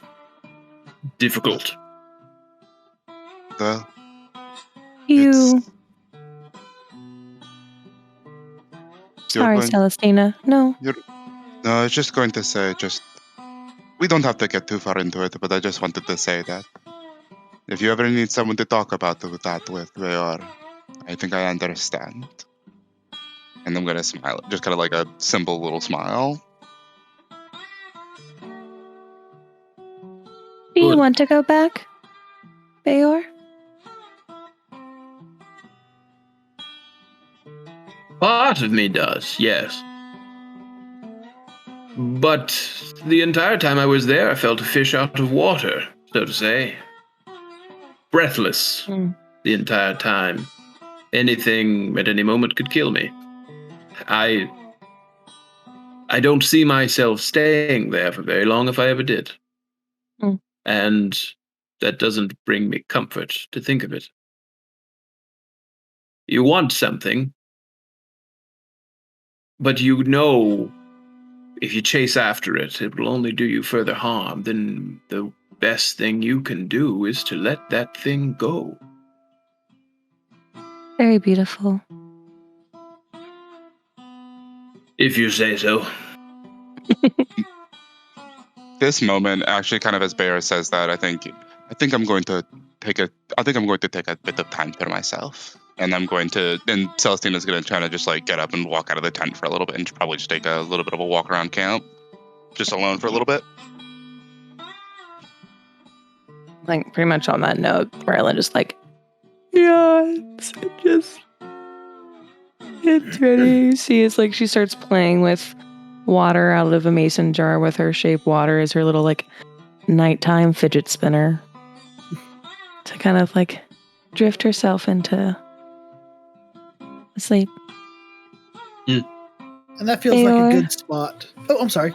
Oh, I was going to say, as like she's playing with her water. Bayor, you may have experienced love for the first time, but I feel as though you've shown us all very much love as well. Good night. Water will drift back into. That's a nice moment for us to take our break as the night wears on into the early morning, and the party one by one finds themselves asleep. We are going to take a short little 10-minute break here. Don't go anywhere because Diceburgh is coming right back very soon. We will see you after the break. Boy, I love you, but see only you if in you a bit. return. Love you. It's They're solid wood, really nice construction from C4 Labs. They're really Oh nice. my God. Like, oh hey everyone, hey. welcome back to Diceburgh. Yeah. Sorry, I was stepping my wood. this is gonna get me my daily dose of fiber. Yeah. We were just sitting here talking about the amazing products over at c4labs.com, where if you use code BERG15, Berg like we spell it here on Diceburgh, you can save 15% off of any one item. Just in case you needed a little reminder of that. Yeah. Anyways, welcome back to You Diceburgh. sniff them, you can remember me. If you think of us every time you smell them. Welcome back to Diceburgh. Thank you for sticking around after the break. We pick up with our scouts the next morning as the sun rises early in the camp. Unfortunately, the camp is not rising early this morning. There's a lot of people who are dragging their feet around camp. A lot of people that are just sort of groaning and sitting in the mess tent with some very strong coffee trying to get their bearings for the day. As you all wake up, there is a messenger that comes by your tent very early on as you're preparing for the day. Poke their head in and go, Commander Miranda wants to see you in the command tent whenever you get a chance. We'll be He's right awake. there. All of us are just. Believe all of you, yep. Give us 5, 10. I look at Big G. 20. I lace up my I'm boot. already put together. I'm an early riser. Do you want me to? Well, it takes about 10 minutes for me to make a cup of coffee and 10 minutes to drink it. So let's take that 20. Yeah, you're right. I take out my cigar and just firebolt it. To light it.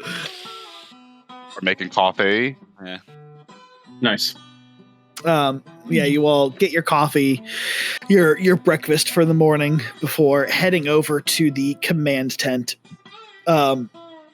As you enter into the new command tent that has been set up, Miranda's normal wagon tent being destroyed in the attack for the most part. You can see that there's not nearly as many decorations around the tent. There's not really as much decor, but in the middle of the tent, there is the very large wooden table with the war map that has a region of it. You see there are 2 other individuals in the tent.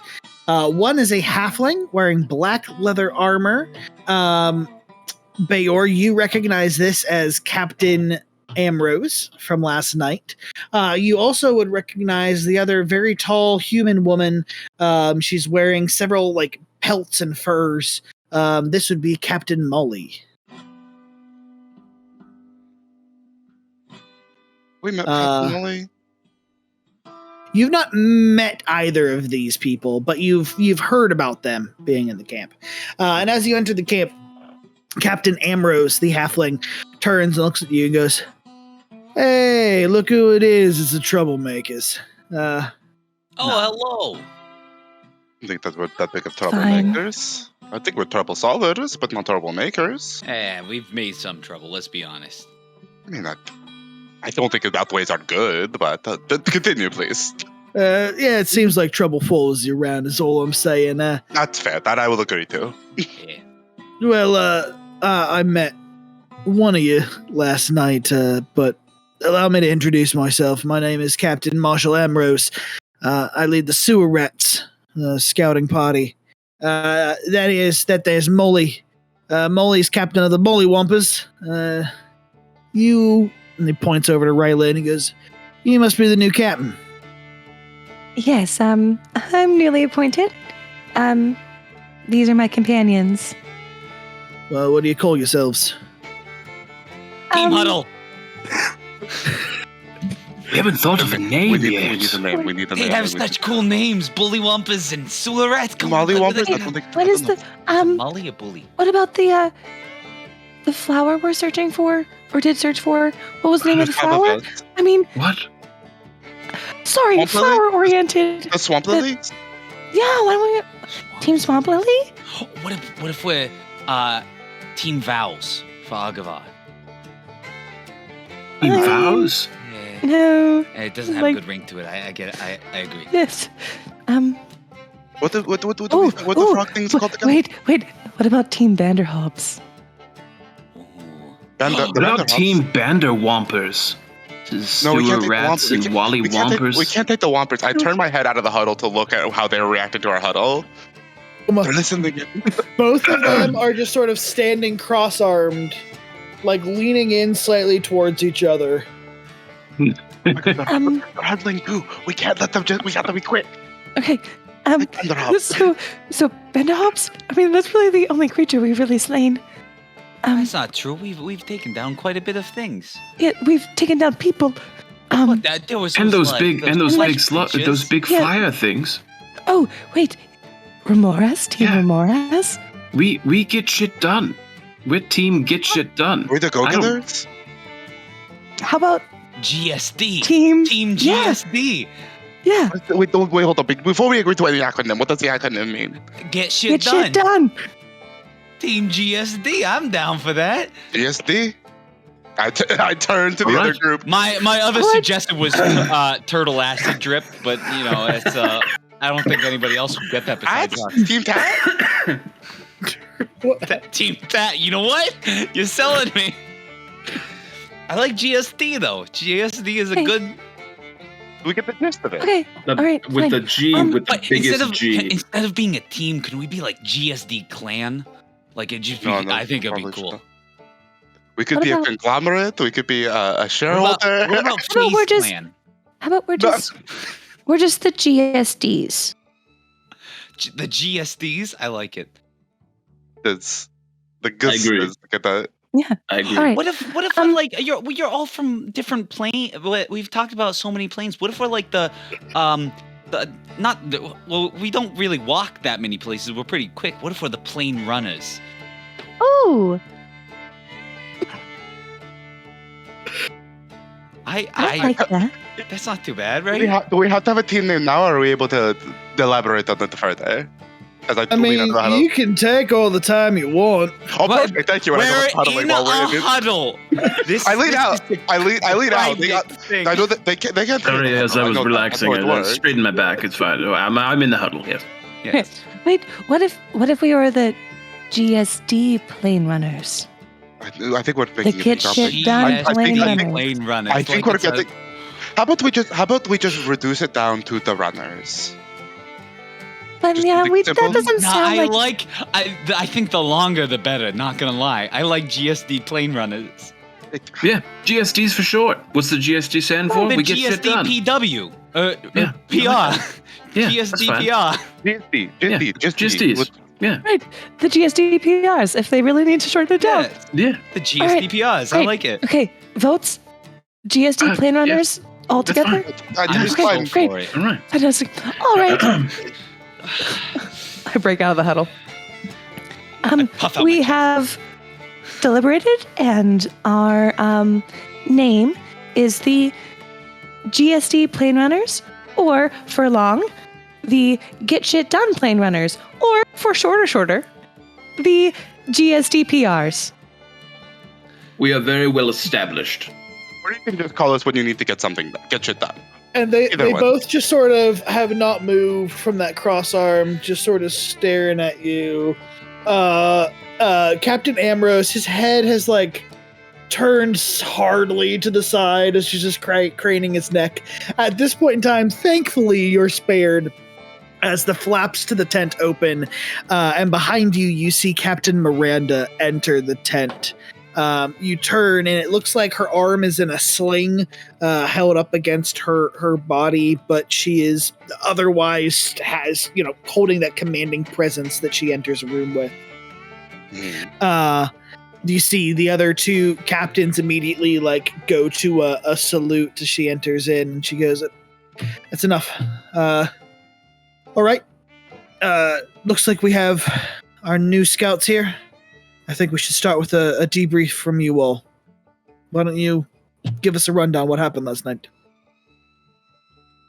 All right. Well, I will start to say that we did divide our cohorts into 2 different teams, where Celestina and myself went after the Aurochs and the other team members that had run away from camp, while the other 3 kind of stayed behind to help the disaster. Disaster. That happened closer to camp. So for the away team, I will gladly speak further, but I think the most important part is to talk with Bayor, who is here to kind of oversee what really happened in the release of the Aurochs amongst the attack of the Ramirez. So let's start there, and then we will further explain what happened outside of camp. Bayor?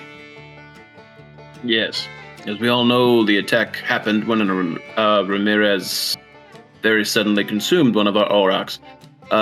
During the conflict, we noticed a lot of Aurochs were fleeing their tent. So I went in to investigate, and there I found Fergus, cutting the ropes and letting all of the Aurochs free with a look in his eye that was not his own.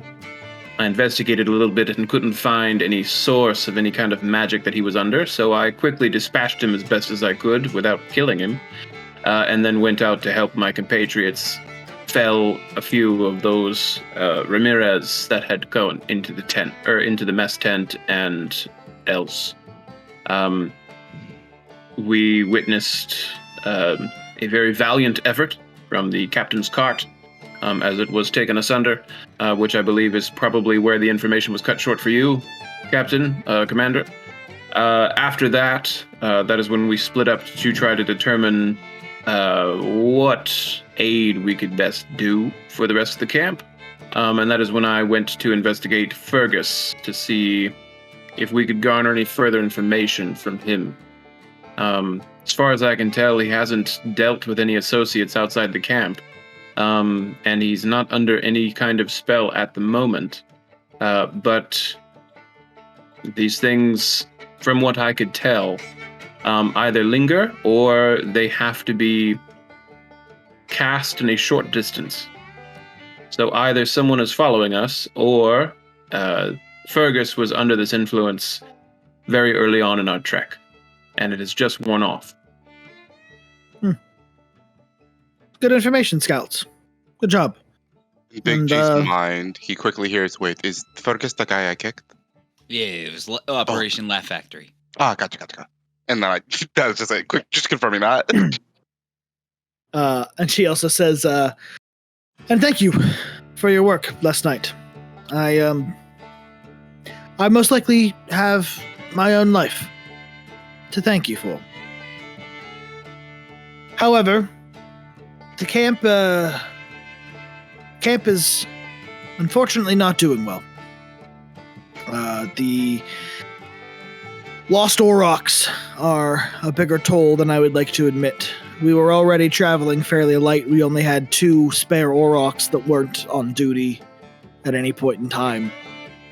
Being down well, 5 missing and 1 confirmed dead at this point in time means at least 2 of our wagons can't move until we get them replaced. There's also some fittings for the wagons as well as some mess gear that we could replace on our own, but I won't lie, it'd be easier just to buy it at this point in time. That said, I am not willing to overlook the fact that the camp has been tampered with twice now, recently.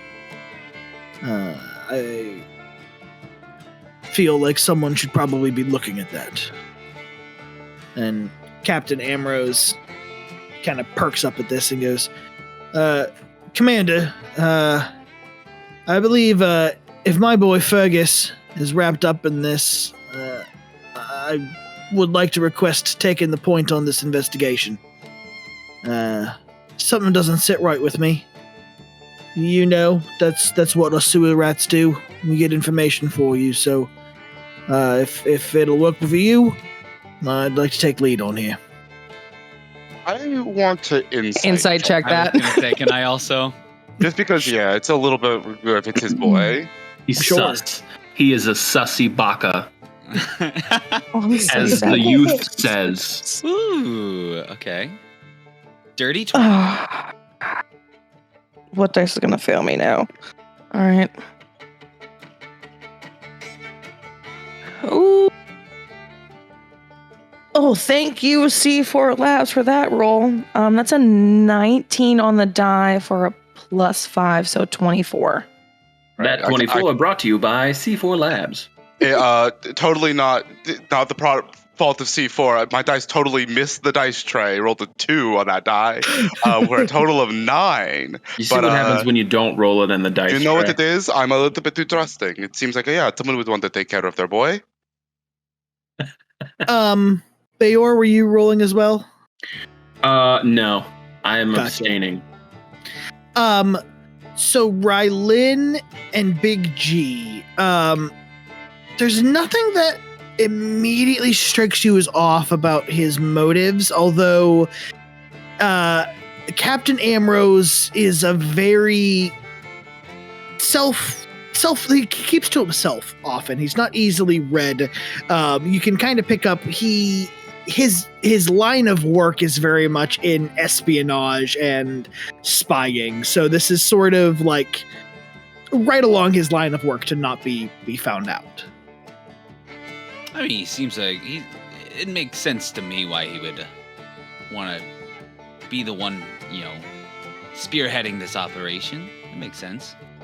No, just I'll And probably then, just keep an eye on them. I'm doing a weird thing real quick.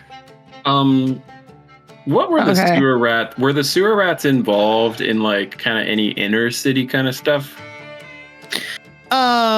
Yeah, so you would know, traveling with the camp for this long, each of the scouting parties has a bit of a like specialty. And the sewer rats are specifically like the espionage, the getting into places that might not want the camp or the encampment around, getting into cities and getting out unseen. That kind of. Mhm. They're the urban wetworks division. The wetworks there strikes me a little bit odd because the fact that someone of that team is the one involved in the espionage of our camp, the actual takedown of our Aurochs, strikes me as concerning. Mr. I don't know if I'm going to Ambrose. make that known though. I think I'm just going to use my furrowed brow and just frown in the background. So can I have a weird kind of above table but also on table conversation? Did Arguvar come with us? Arguvar has been with you. He's been quieter these last couple of weeks. Okay. He voted for can I, our team, definitely. Our team. He was actually like the first one to raise his hand. He loves GSDP PR. He has Just- it tattooed on his arm now. That's vow number 104. Yeah. remembering something that Arguvar has done in the past that he would probably use in this certain conversation.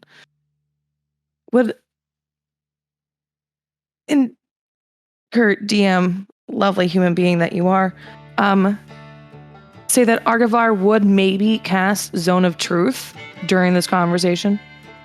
Would the captain like to instruct her scout? I would 100%. Whoa, Sure. I don't think we should do that, Rylin. I mean, Well, let's If see we're if I got having- him. Oh, did you voice that concern? I was like, Arguvar, you have a certain tool within your well-being to maybe make us a little bit more truthful going further in this conversation. If we are fully trying to suss out, maybe we should all be on a level playing field in a way. Yes. Excuse me, Captain, if I may voice Yes, my what? opinion. Yes, yeah, Well, to be fair, we are the ones that are new. We are the new team. right. These people have been established, and if we start Yeah, pointing fingers, and we're all part of the same squadron, we probably Right. should give trust a little We bit. should give trust, and we should also be openly truthful with each other, should we not? I mean, we Yeah. did literally just name ourselves the GSD. I think what Captain Rylin is trying to accomplish here is that, right? We want to be sure that we're truthful. If we have the zone of Yes. truth and nothing I happens, I just then mean, nothing like, happens. maybe save it for when Fargus is here, and we could talk to him. I haven't Well, then- really picked up anything from Captain Amoros that seems suspicious. I mean, no offense, Captain Amoros, you're pretty not shady, but keep to yourself kind of captain.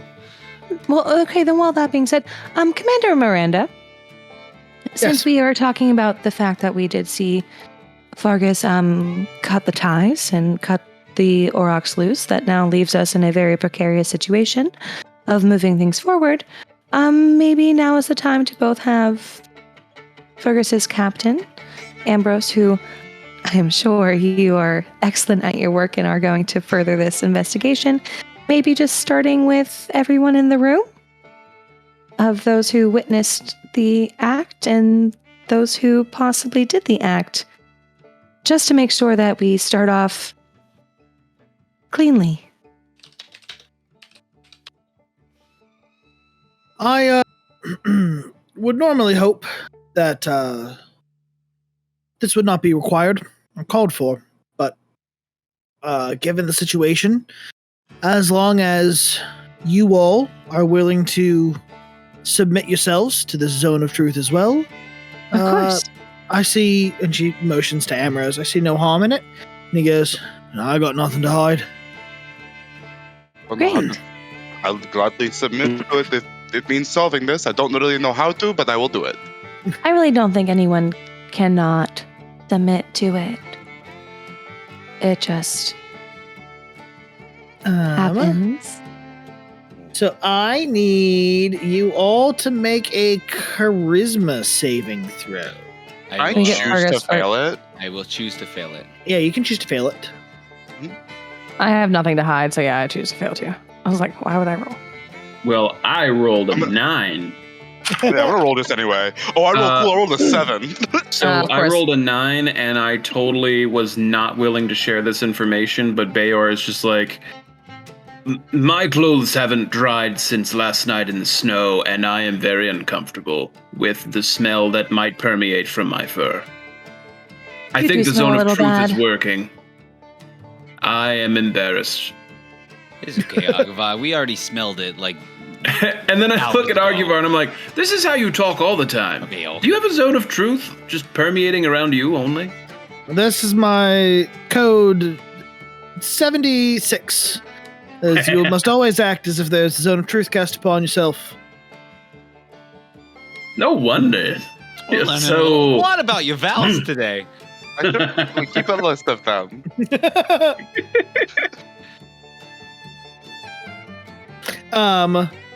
you can see now Captain Miranda and Molly and Captain Ambrose as well are kind of shaking a little bit with the effects of the Zone of Truth.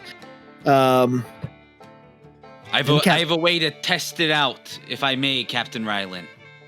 Yes. Commander Miranda, do you think I'm attractive? I'm mildly attracted to you. Oh, that's not what I was expected. Thank you, Bayo. I appreciate that. Oh my goodness. But Commander Miranda, are you attracted to me? No, I am not. That checks out. Ambrose, what about you? Can't say I am, little fella. There we go. And Yeah, I don't think that's Molly? I don't think that's necessary Molly? for this specific. Molly from the Molly Whompers? Don't get your heart. Don't let Molly your feelings Whompers? hurt. She looks down at me and goes, "Well, you're handsome, but I'd snap you in half like a twig." Kurt, I don't need I'll to alarm remember you, that but there's later. something behind you. Thank you. There we go. Captain Rylin, it's working. Hope it didn't hurt your feelings, Big G. Oh no, I'm a very attractive kobold, but most people aren't attracted to kobolds, so I totally get it. Well, so others are hoping that Fergus would also be here for this, to kind of do more of a interrogation kind of situation. I'll say, yeah, we can. He's not far away. The spell lasts for 10 minutes, so you can easily send. Captain Miranda sends a couple of the other scouts to go fetch Fergus. Ambrose, what's the worst thing you've ever done? Worst thing I've ever done is I one time had to kill a man in the same room as his child. You know what? I respect you a lot more. I understand where you're coming from. Let's not ask questions that don't pertain to the situation. You're right. I feel kind of gross about that. I apologize, Yes. Ambrose. You seem like a lovely person. Uh, I'm going to give Couple- him a bardic inspiration. couple minutes go by. As almost intentionally people try to not make conversation. As Fergus Bashwell is led into the tent now.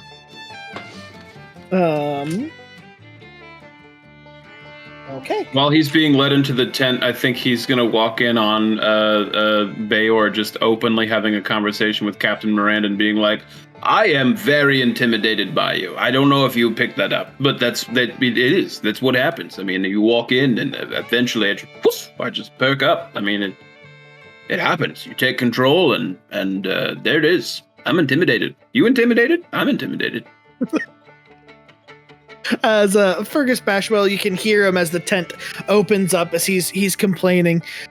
He says, I didn't do this. I don't know why you keep me here. You should let me go. And he sees Captain Ambrose and he goes, Captain Ambrose, tell them that I'm innocent. I didn't do any of this. And Ambrose goes, quiet down, Fergus. We're getting to the bottom of this now. Now, get in here.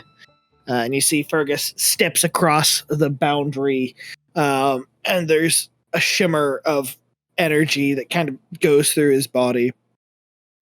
And he says, I peed myself last night because they wouldn't let me go to the bathroom. I don't know why I said that. Did you guys let them use the bathroom? Fergus, do we need to... We'll get you some clean pants whenever you exit the tent. So we do just have Thanks. a few more questions about last night. I don't want to answer them, but I think I'm going to. You may be. So my associate, who you've already talked to, my lovely Peor over here, That's me. witnessed you maybe possibly letting the Aurochs free from the tent. Do you He remember was doing so definitely things? doing that, yes. I already told him that I don't remember. So you don't remember. It's not that you didn't, it's just that you don't remember. Everything goes black after he kicked me. After. He just sort of, nods to Celestina. No, Okay. it was not personal. Did I have fun with it? I'm gonna stop talking now. Celestina, did you kick him before or after he was cutting the ties? Oh, this was during Operation Laugh Factory. So it was whenever the Aurochs ran away. So it was before the ties. It was after the ties were cut? The ties were cut twice. Mm-hmm. There were several Aurochs that had escaped, 3 of them, I believe. From damage. That's why one of them exploded. Yes. Oh, okay. Sorry, to getting timelines all together. So then it goes black, and then after it goes black, what do you remember after that? After that, I came to, and they had me tied up in the other tent where they were keeping me. He was there. That's me. Points to Bayor. Bayor was there. Okay. So Yes. between the time that you got kicked and knocked unconscious, in a way, you were then cutting ties of the Aurochs, correct, Bayor, from your witness, your witnessing doing that. Great. So Wait a minute. Who else was in the room during Operation Laugh Factory? Me. Arguvar also showed up at the very end with Samuel. Who? Same. Arguvar. Who's Samuel? Who's Arguvar? I was there at the end with healer Samuel, who was also there. Healer Samuel. Yeah, Oh, great yes. person. Rylin and I saw him last night. Right. In the mess tent with Miranda. No, the medical tent. He was kind of medical shooing tent, people yes, away because they had it all under control, and I believed them. Shooing people away. The Zone of Truth is still on. I am becoming increasingly more concerned with the Samuel fellow who is not in the room. Oh my. Though I normally don't say that. I normally just furrow my brow. I am suddenly not liking the Zone of Truth thing. It's like your like impulse control just completely went away. Is everything okay? Like, are you a shady person that just lies all the time? I am completely comfortable in telling the truth. I have nothing to hide, but I usually just don't speak. Oh, you know what? That's just fair. surface thoughts, you know? Just- Okay. So Healer Samuel is kind of the loose thread in all of this. If you, Fergus, have not spoken with anyone outside the camp except for those maybe within the Three Rivers Watch, correct? Right. I haven't spoken to anyone outside of the camp. Okay. Captain Rylin, may I have a question? You, of course, yes. I lean into Fargus and I go, me and you, we could be Fargus, it's good to see you again. And I legitimately mean that. When you were in Three Rivers Watch, did an old lady talk to you and give you tea? I mean, I spoke to an old lady in the market for some fruit, but she didn't offer me any tea. Oh, never mind then. We also have case Lady closed. Balmora in stone in the back of the wagon. Oh, this could have been way before that. Oh, you, Lady Balmora is fine. She has nothing to do with it. She's not that bad. I don't. I am feeling brash and rather impulsive, much like Arguvar does on the daily. Can I have permission to leave to go track down Samuel and bring him into the tent? Yes, please do. I don't think I will have time enough to bring him in by the time the Zone of Truth ends, but That's fine. I'll try. You need help? Maybe. I'll Yes. go with Bayor. You're a lot nicer than I am. Very well. Then I'll definitely go with Bayor. Just say, also to kind of get out of the Zone of Truth. As I leave the circle, you definitely see Bayor becoming way more abrasive. His brow furrows, and he rips the tent open and stomps out. I'll make sure that he doesn't raise hell. Yeah, I'll go and try to make sure that you don't raise hell. Ambrose, I think we have a couple more minutes in the zone. Did you have any questions for Vargas? He is your man. Yeah, I got some questions for him. And as Ambrose goes in on his line of questions, we will cut to Bayor and Celestina walking across the camp to the medical tent. As you enter into the medical tent looking for Samuel where he normally is, you do not see Samuel.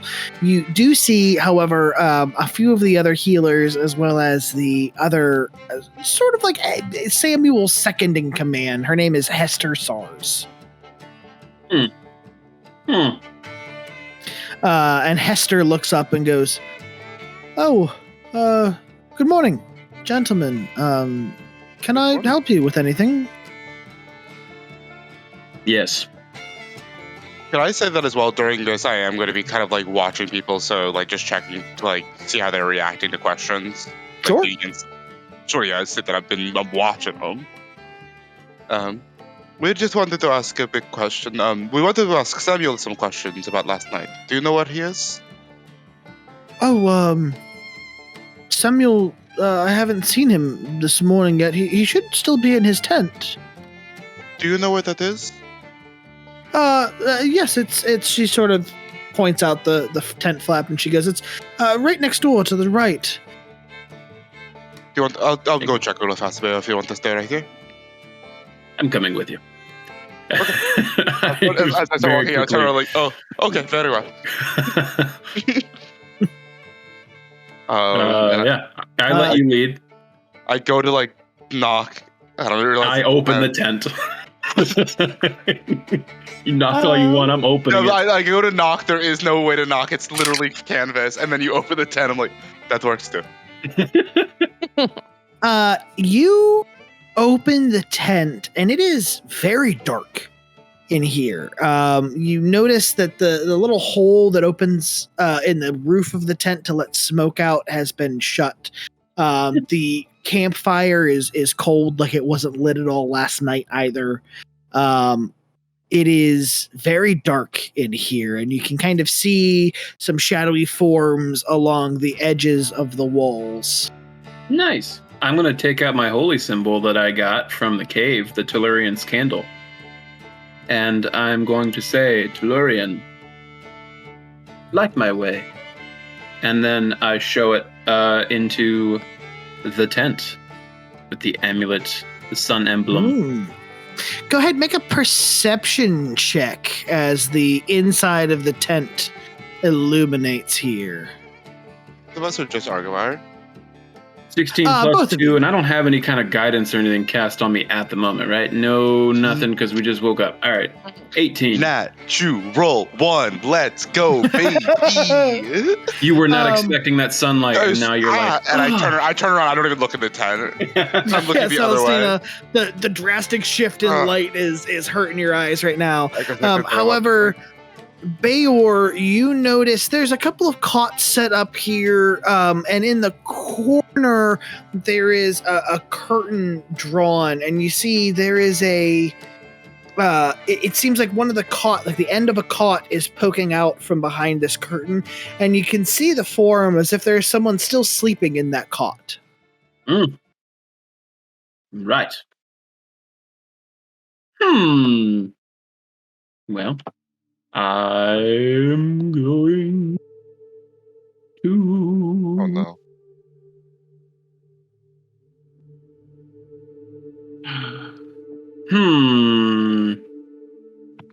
I need a DM ruling. Okay. Misty Step. If I can perceive the distance that I'm about to step, can I step on the other side of the curtain? Yeah, I'll allow that. All right. Well, I have a general use and then I have a spell. So I'm going to just use my ability before casting it. Boop. So that's my natural ability, and I just walk into the tent, and then I vanish out of Celestina's eyes. And as your misty form reappears behind the curtain, you see the figure on this cot is much more still than a person would be if they were just sleeping. But there is a figure lying on the cot covered in blankets. Ugh. I almost want to kick it, but I'm like, this is probably just a pile of leaves. I throw back the blanket. And sure enough, there is a body underneath the blanket. A body that looks very much like Healer Samuel. I open the curtain then and just so that Celestina knows I'm there. Yeah, what do you find? I can't see anything. Or it's too bright. I don't remember. I failed the perception check. What's going on over there? I found Samuel. He won't be telling us much. I start making my way, following the light, and I imagine I'm like, oh. I gotta look out the tent. How far away is the other tent from where we were? And can I see into it? Like the interrogation tent. Which tent? The medical tent or the one where Big G and Rylin are in? So that is across the way from you. It's probably 40 feet. Can I see anyone who's inside? Not now. No, the tents. Most of the tent flaps, just because of the storm, are closed. They're not pinned open. Okay, then I can't mind link. I'm going to say, Bear, I'm gonna go let people know. But are you good to be here for a second? Yes. Okay, I'm gonna because I have 40 feet of movement. Within 45 feet, within 6 seconds, I am in the other tent, and I'm gonna say Samuel is dead. His body. We just found his body. Come here, come on, everyone. Before I even have time to respond, I'm following Celestina out the tent. Commander, captains, after you. And the party, quickly makes its way across the campsite here, as there's a few people out and about for the day that kind of give, Captain, commanders, they little salute as they aren't aware of the dire situation. As you all find yourself, piling into this small tent here. I have a round of looking at the dead body while Celestina is gone. Sure, yeah. Give me a medicine check, Bayor. It's just like I took a 10. All right, that's a 12. Poke. It sure is a dead body. Pick up wrist, drop wrist. You don't find any pulse on the body. You don't find any obvious injuries on the body. Like, it doesn't appear that you can't find an obvious source of death. At what point would I be arriving back towards this tent? Probably, by the time Bayor is able to kind of do an examination on it like this, you'd probably be heading back in here pretty quickly. Geralt would say to check the tongue. I'm not going to check the tongue, though. I rolled a 12. I'm not checking the tongue. I could rip his tongue out. With my proficiency in medicine, would I also be able to just check the body to see what's been going on, or see if I can find a cause of death? If I say, Bear, did you find anything? No. Do you mind if I take a quick look? Yeah. Yeah. I say as they walk in, take your time and give guidance on this. 24 then, because I add a 1, so 17 plus 7, so 24 on the medicine check. Celestina, what are you doing to this body to do this check? Probably just checking the eyes, dilation, checking various things. If I'm not seeing checking, obviously, if I'm not seeing exposed blood, I'm checking to see if anything. I guess probably checking the tongue as well. Just various different things to see if it's maybe the result of hypothermia or if it was the result of maybe like like something like if the body is acting weird, like checking like is the throat swollen, is like if there was any residue in the mouth, like either vomit or if there's anything left over. I may not be able to fully identify it, but just kind of getting an idea of what might have happened or things just from like experience that I have. Gotcha. Yeah. So Celestina, as you careful, really, you're not moving the body too much. You're not disturbing it much from its spot, but you are able to kind of take a look. The throat is very swollen and very tight, as well as it looks like dried saliva, almost foam, at the corners of the mouth. From what you can tell, this looks like Samuel was poisoned. Check the tongue. It looks like he probably died of some form of asphyxiation, but looking at it, it wasn't on his own vomit. It was something, his throat closed up. I think it might have been foul play. Celestina, can you tell how long ago he died? With that 24, would I get kind of a rougher estimate? Or how how much is rigor mortis set in or anything? Got you. Yeah, this body has been here for at least a couple of days. This body. We saw him last night, so I'm not a professional, and without the technology, I don't know. But if I had to guess, this person's been here for a couple of days. I mean, also his fire isn't lit. On top of the tent's not open. Is this Samuel that we're looking at? Yes. Great. So, hey, Arguvar. Do you have any more of those, helpful tools in your pockets?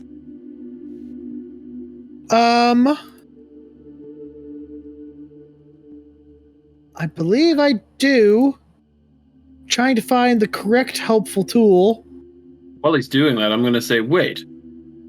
You saw Samuel last night before all this happened, and yet you're saying that he's been dead for a few days. All right. So quick going around. I would like to know everybody's name and one thing that you know about at least one of us. Those of you on the other side of the party cannot say something about each other. You have to only say something about one of us. And that way we know that we are all telling the truth and we are all the same people that we say we are. You see like Rylin spirals into a very weird sense of, as she puts puzzle pieces together, that the Samuel that we talked to last night was not actually Samuel. And does Wait a minute. Zone of Truth is on right now? Not yet. No. Okay. No. So, yes. I'm Big G or Geralt, and Beor has stinky farts. That is true, I do. Great. Are we just trying to review what is going on? Ambrose? Zone of Truth? Captain Miranda? Miranda? Yeah, so Arguvar steps forward and recasts the Zone of Truth.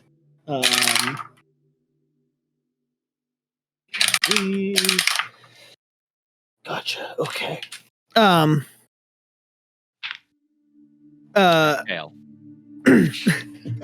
Ambrose looks to you all and goes, my name is Marshal Ambrose. I'm leader of the sewer rats.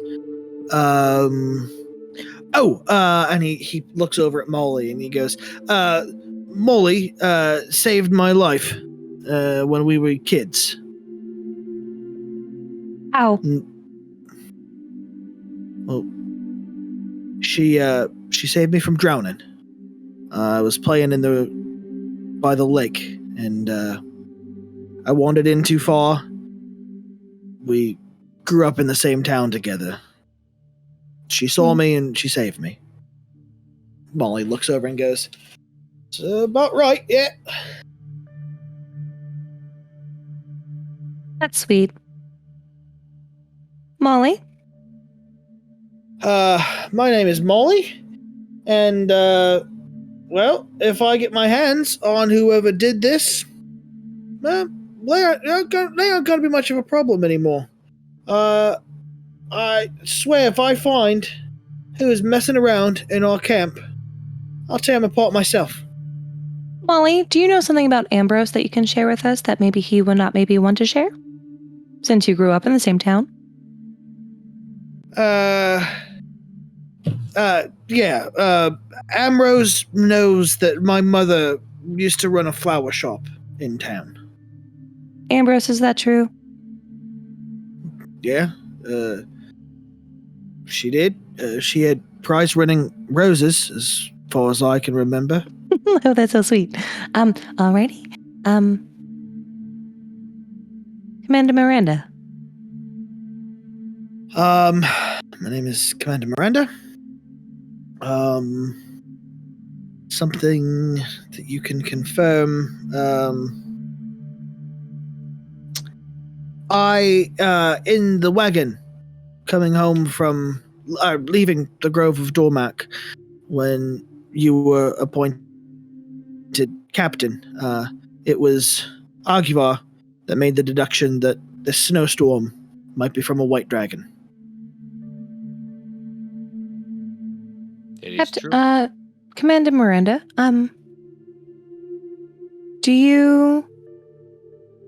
is there anyone that's traveling with us that you've traveled with before? Say, we went into the Feld?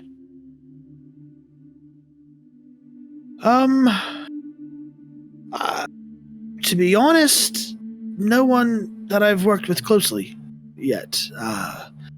There's a few people that I did know as acquaintances.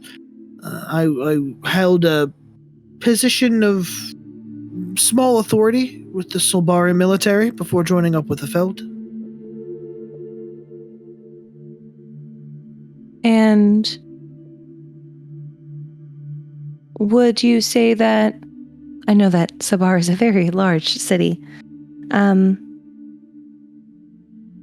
but, sorry, I hate that I'm asking you so many questions, but considering that the lovely, you were unfortunately the closest to, the imposter Samuel, the last time we thought we saw Samuel, and weirdly, Molly and Ambrose actually know each other and confirmed two different stories, and we really actually don't know that much about you. I'm just trying to find a better line of questioning to make sure that you're actually Commander Miranda and not the imposter who just so happened to be with the Feld. What is Captain Miranda's military standing other than the fact that she's commander of the Feld? How did she get there? Because Bayor, I think, would pretty comfortably know how someone would do that. I feel like also Celestina and I would know quite a bit because we've been traveling with them for quite some time, right? What did I miss real fast? Just so I can get a recap, sorry. Ambrose and Molly appear to actually confirm that they know each other from their history. Miranda gave a direct answer, but not one filled with a lot of details. Mm-hmm. A very recent memory. Yeah. Could I safely say that Bayor would know how she got to her station? Just as a I would know military rank, and I'm just how did you get here? How did you earn that badge? I'm gonna say no on this one, and here's why. It's because the Feld is sort of operating as its own entity. And so it's not really following like military structure. You can gauge that from what she has said and how she carries herself, that she definitely was a person with military training, with some sort of military command under her. I know one. But yeah, not exactly. Bayor stiffens a little bit and says, Miranda, I have worked under you for quite some time, and I know the Miranda that I know as a noble and honorable person. I gave you armor to deliver to a family, and you took it with the gravest respect. What I ask you now is something that I know deep down that Miranda would keep close to her heart. The first scout that you lost, that you consider your fault, what was their name?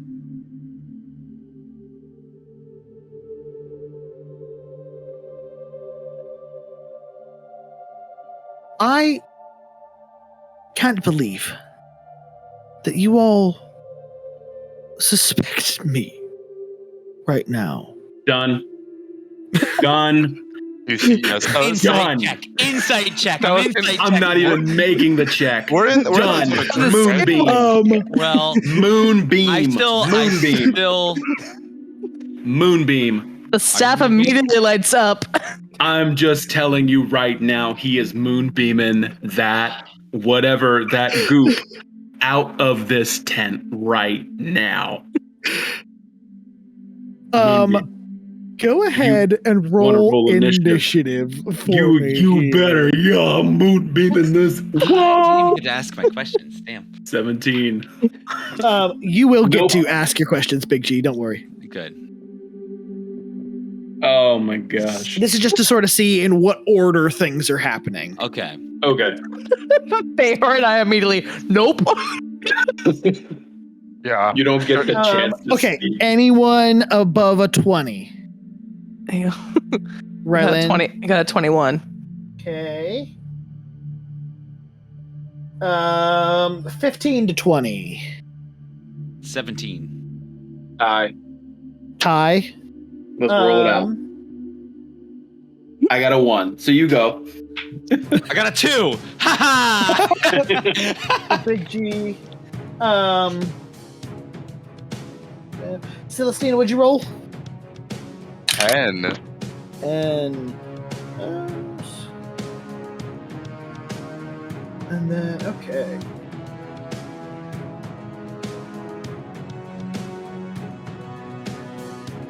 So Rylin, you were first to act.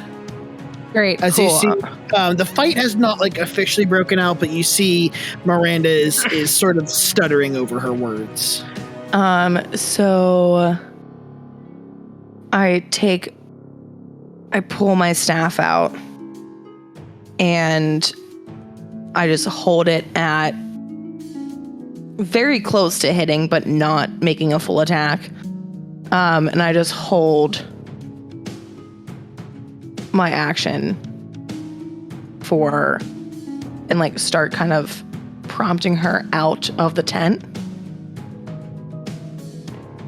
Commander Miranda, whoever or whatever you may be, I really hope that it does not come as an insult, but that we are just doing our due diligence.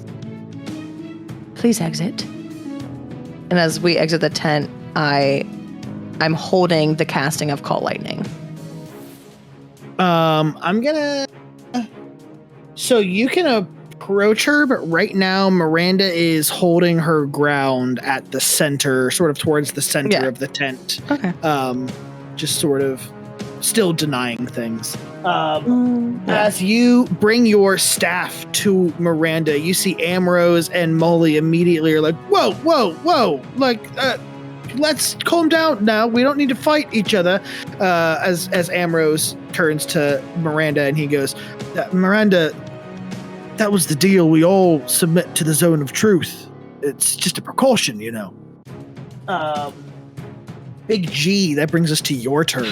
So, I have a couple questions for the DM first. Okay. If it's okay, if I'm allowed. Sure. How tall was Samuel? Around. Samuel was a fairly average height half elf. So like 5'8", 5'9". And Miranda, how tall is she? She is a decent, like, she is much smaller than her presence would lead you to believe. She stands only at like 5'2". Okay, still within parameters of what's in my head. What I'm gonna do is I'm gonna cast Detect Magic. Okay. I want to see if there's any, because if there's any magical things going on, I can see the aura around them and tell what school of magic they are. So if Miranda is disguised, I can tell.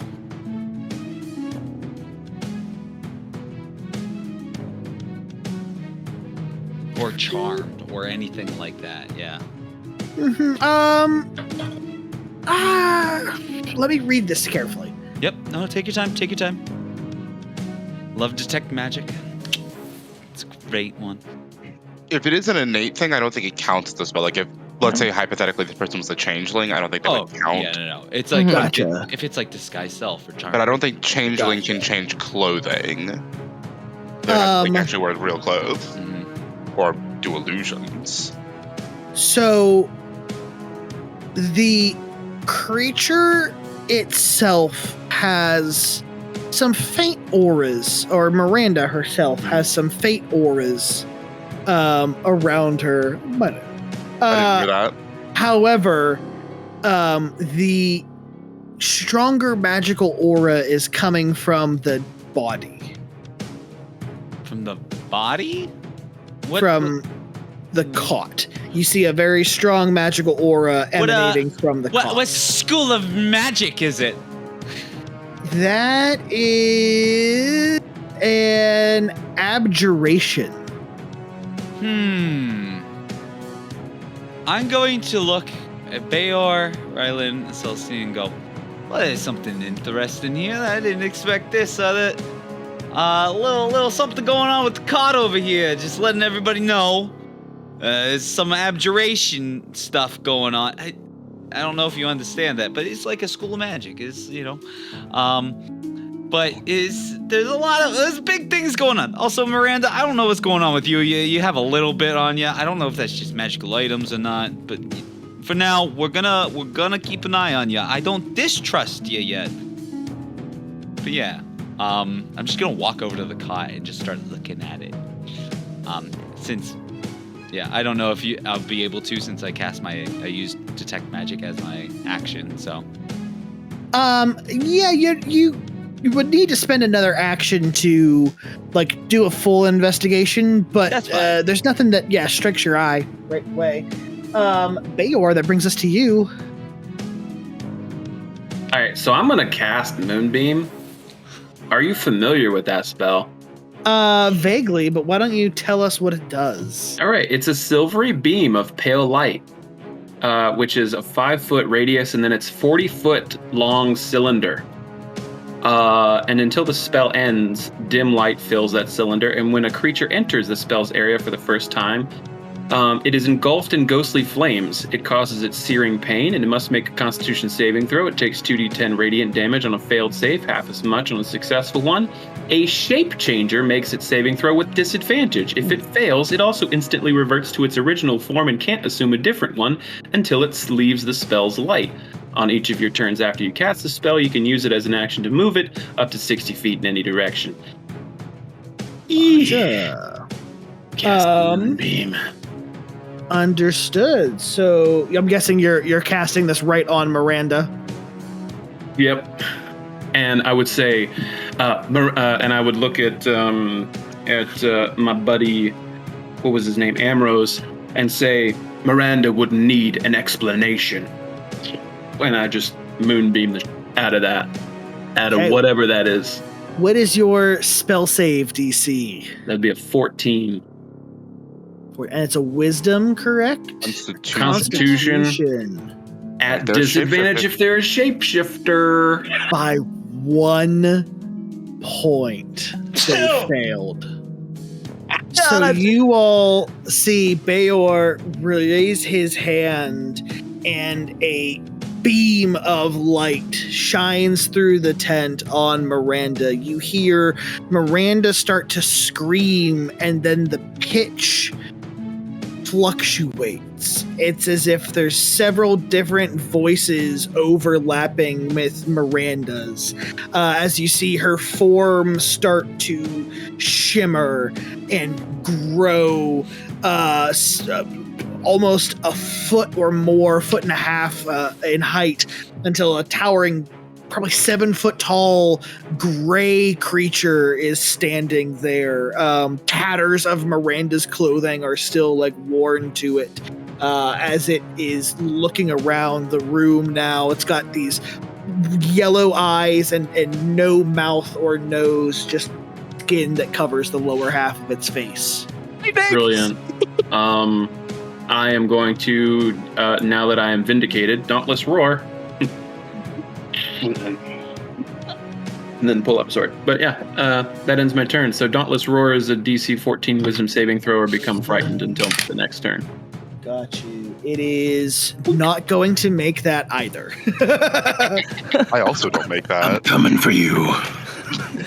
I'm calling lightning out of just like sheer terror. Brings us to its turn. As it clearly... It started its turn in the moonbeam. It's going to take damage again. It does, yeah. Oh, it does, yeah. 2d10, sorry. 2d10. Let me roll them. Can I use my held action to... If you can't tell, I was more excited about the shapeshifter rule. Sure. There's 10. Oh, yeah. It should have taken damage the first time, too. That's 12, and then 2, and then 7. 9. So 12 and 9. The second save. I need a third deck save from you, Kurt, for my movie. For my, not my. I'm sorry, what was that total damage there, Bayor? 12 plus 9, 21. And then a deck. Oh, that's gonna fail. I like if everyone else in camp and just lightning strikes this 110 next to the med tent immediately. Can you imagine this peaceful little... They just came off of a really bad night. Half of them probably in a hangover. Half of them still asleep. And then they just happens in the tent. Yeah, what a wake-up call that is. This is an interesting cot. Wow. Ooh. Well, that's going to be 19 plus 5, 24 points of lightning damage. Oh, goodness. Okay. Yeah, as Rylin, you call forth this lightning that strikes the ground through the center of the moonbeam, just lighting up the inside of this tent here. Yeah. Which was already very well lit by that sun that sun talisman I had. It's like white in there. Celestina needs glasses now. Thanks. Let me. Why think she wears them, man?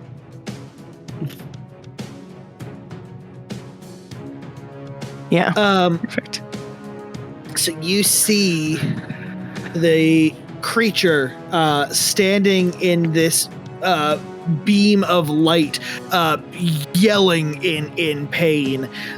You see it like being electrocuted as it focuses its eyes on the cot in the corner and slowly shifts its hand over to the cot. It turns and looks at you, Bayor, as the person who has caught it out. And it says, in a hard to understand, like multi-layered tone, this body dies. More take its place. And it launches looks like just a small, fairly weak cantrip of Mage Hand over towards the cot. However, that seems to be enough to do its purpose as you see one of the legs of the cot, which has seemingly been weakened, gives way. The cot falls down and the body rolls off of it. And Big G, you suddenly see the source of this abjuration magic as a rune lights up across this cot, and there is a massive explosion. I need you all to roll dexterity saving throws. Nat 1, let's do it. That's what I just got, baby. Nat 1. Saving throw, you say? Don't you have evasion yet? Dexterity saving That's throw. next level. Oh, thank God. Oh, I still 18. gonna die. Bayor, do we have any pluses because of you? Yet? Right now, I got a plus Let's 1. see. There's nothing I can fucking do. I have an aura, but it's, I think, for fear. Let me see. No. Well, fear and fire sound very 15. similar if you're scared and desperate. Yeah.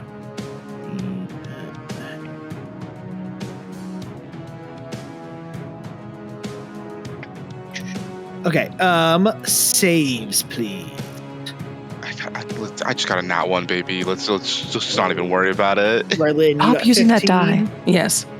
Bayor, Oh. 8. 8. Big G, 18. 18. And Arguvar. Pretty good at dexterity. Ooh, okay. Oh my.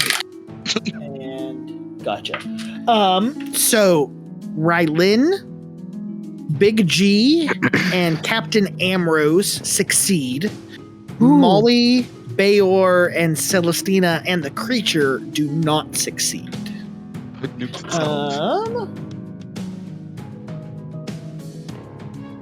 This is right next door to the med tent as well, right? It is. Oh god. Rip them.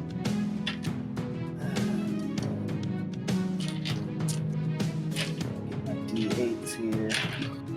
D8. Oh God, I'm absorbing these elements. D8, you said. Oh, wait, hold on. It wouldn't be. It wouldn't have been Fireball's evocation. Oh, I do have aura of protection. Oh, That's you're the right. man. Well, it might have been the glyph of warding that might have been the thing. I don't know. yeah. I don't know what that is.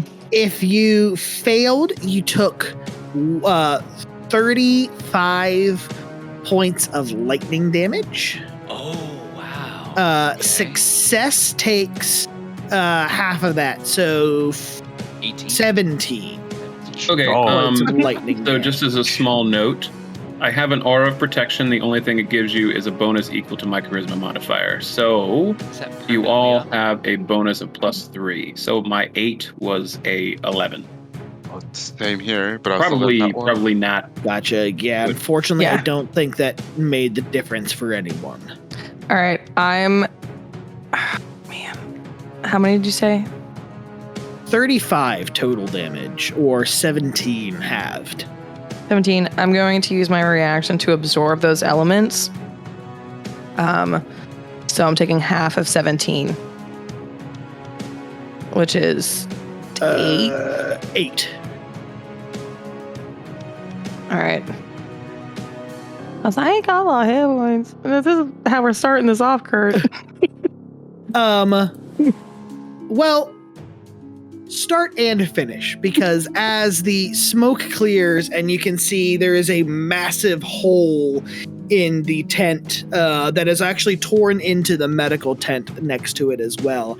However, the creature is a crispy pile of ash and bones, as it appears like this was sort of the, well, I'm already caught, so might as well try to take some of them out. Gotcha. Unfortunately, the injured archer was also caught in this explosion. Can I fail my dexterity check on purpose in order to jump in front of the archer and take full damage? Sure. I will allow that. How much total was it? 35. I am at 4 hit points. We just woke up. I'm not letting this archer die. Can we go back to sleep again? I will not let this poor archer die like that. And in the immediate aftermath, you see Ambrose and Molly kind of looking at each other like, what was that thing? What just happened? I have no idea. Wish I knew. Oh, Hey, God. does anyone actually have a good look at what? It was a multitude of different faces, right? Yeah, Put go ahead and Trim make along an its back. Arcana check. Anyone who would like to try. If I fail, I'm calling Still it going. goop. I just want you to know. I'm calling it goop.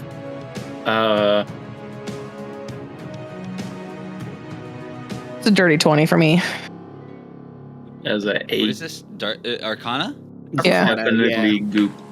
Go ahead and say 19. 100%. 19. Yeah, Rylin and Big G, both of you have some experience with shapeshifters in your history with magic.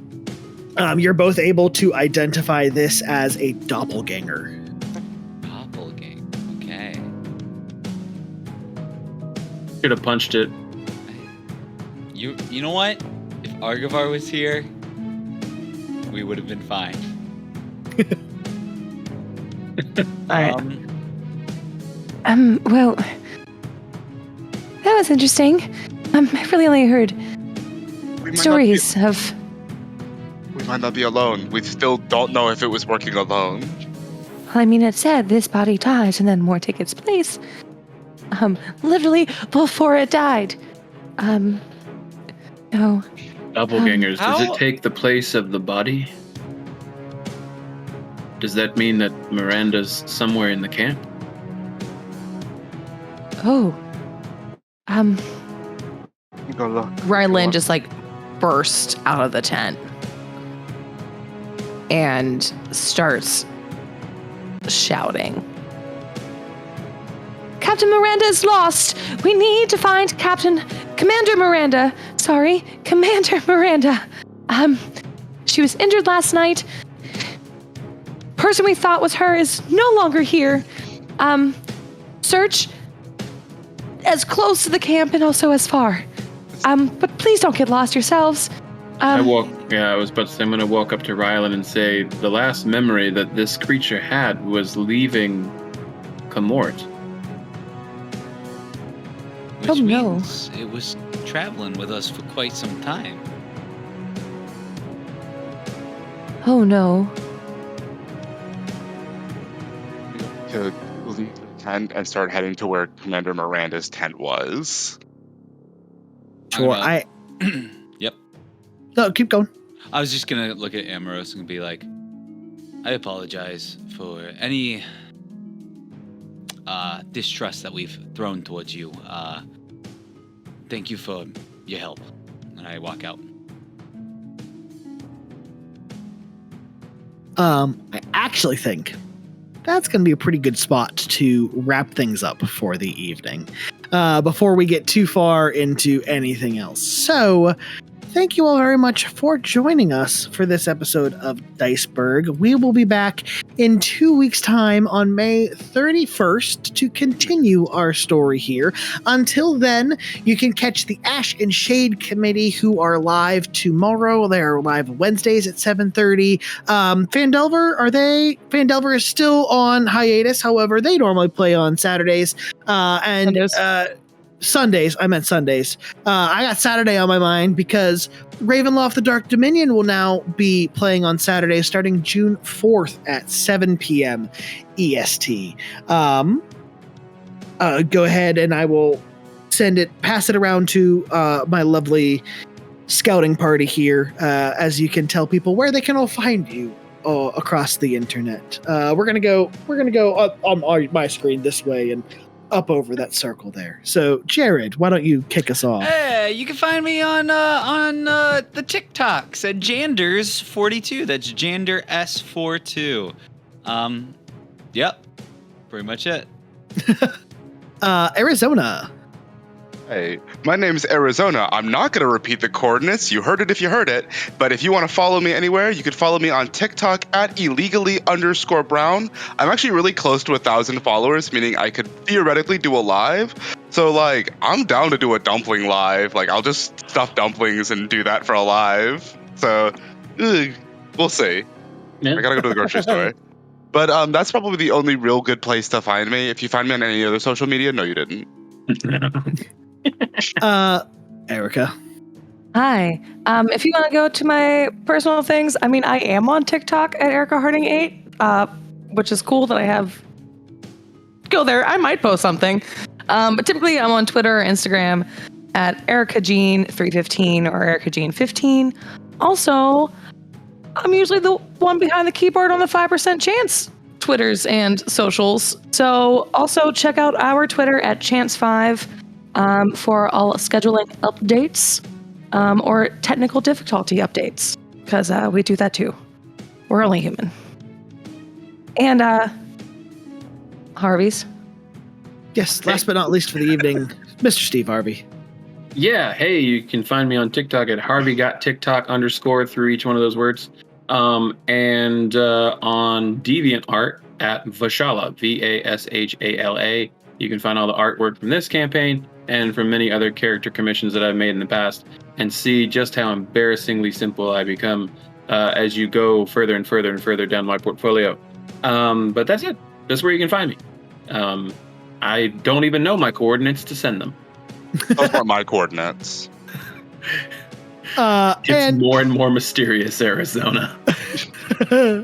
And I have been Kurt Stridinger. You can find me at Mr. Kurtwise on most social medias. Until next time, thank you for spending a little bit of your Tuesday night with us. Hope you have a good couple of weeks. We'll be back. I know it's hard to wait, but the waiting makes everything sweeter. Much I messed better. up that phrasing, but you know the phrase, the and I idiom that I was prefer trying to go for. Curtis, take Yeah. us out.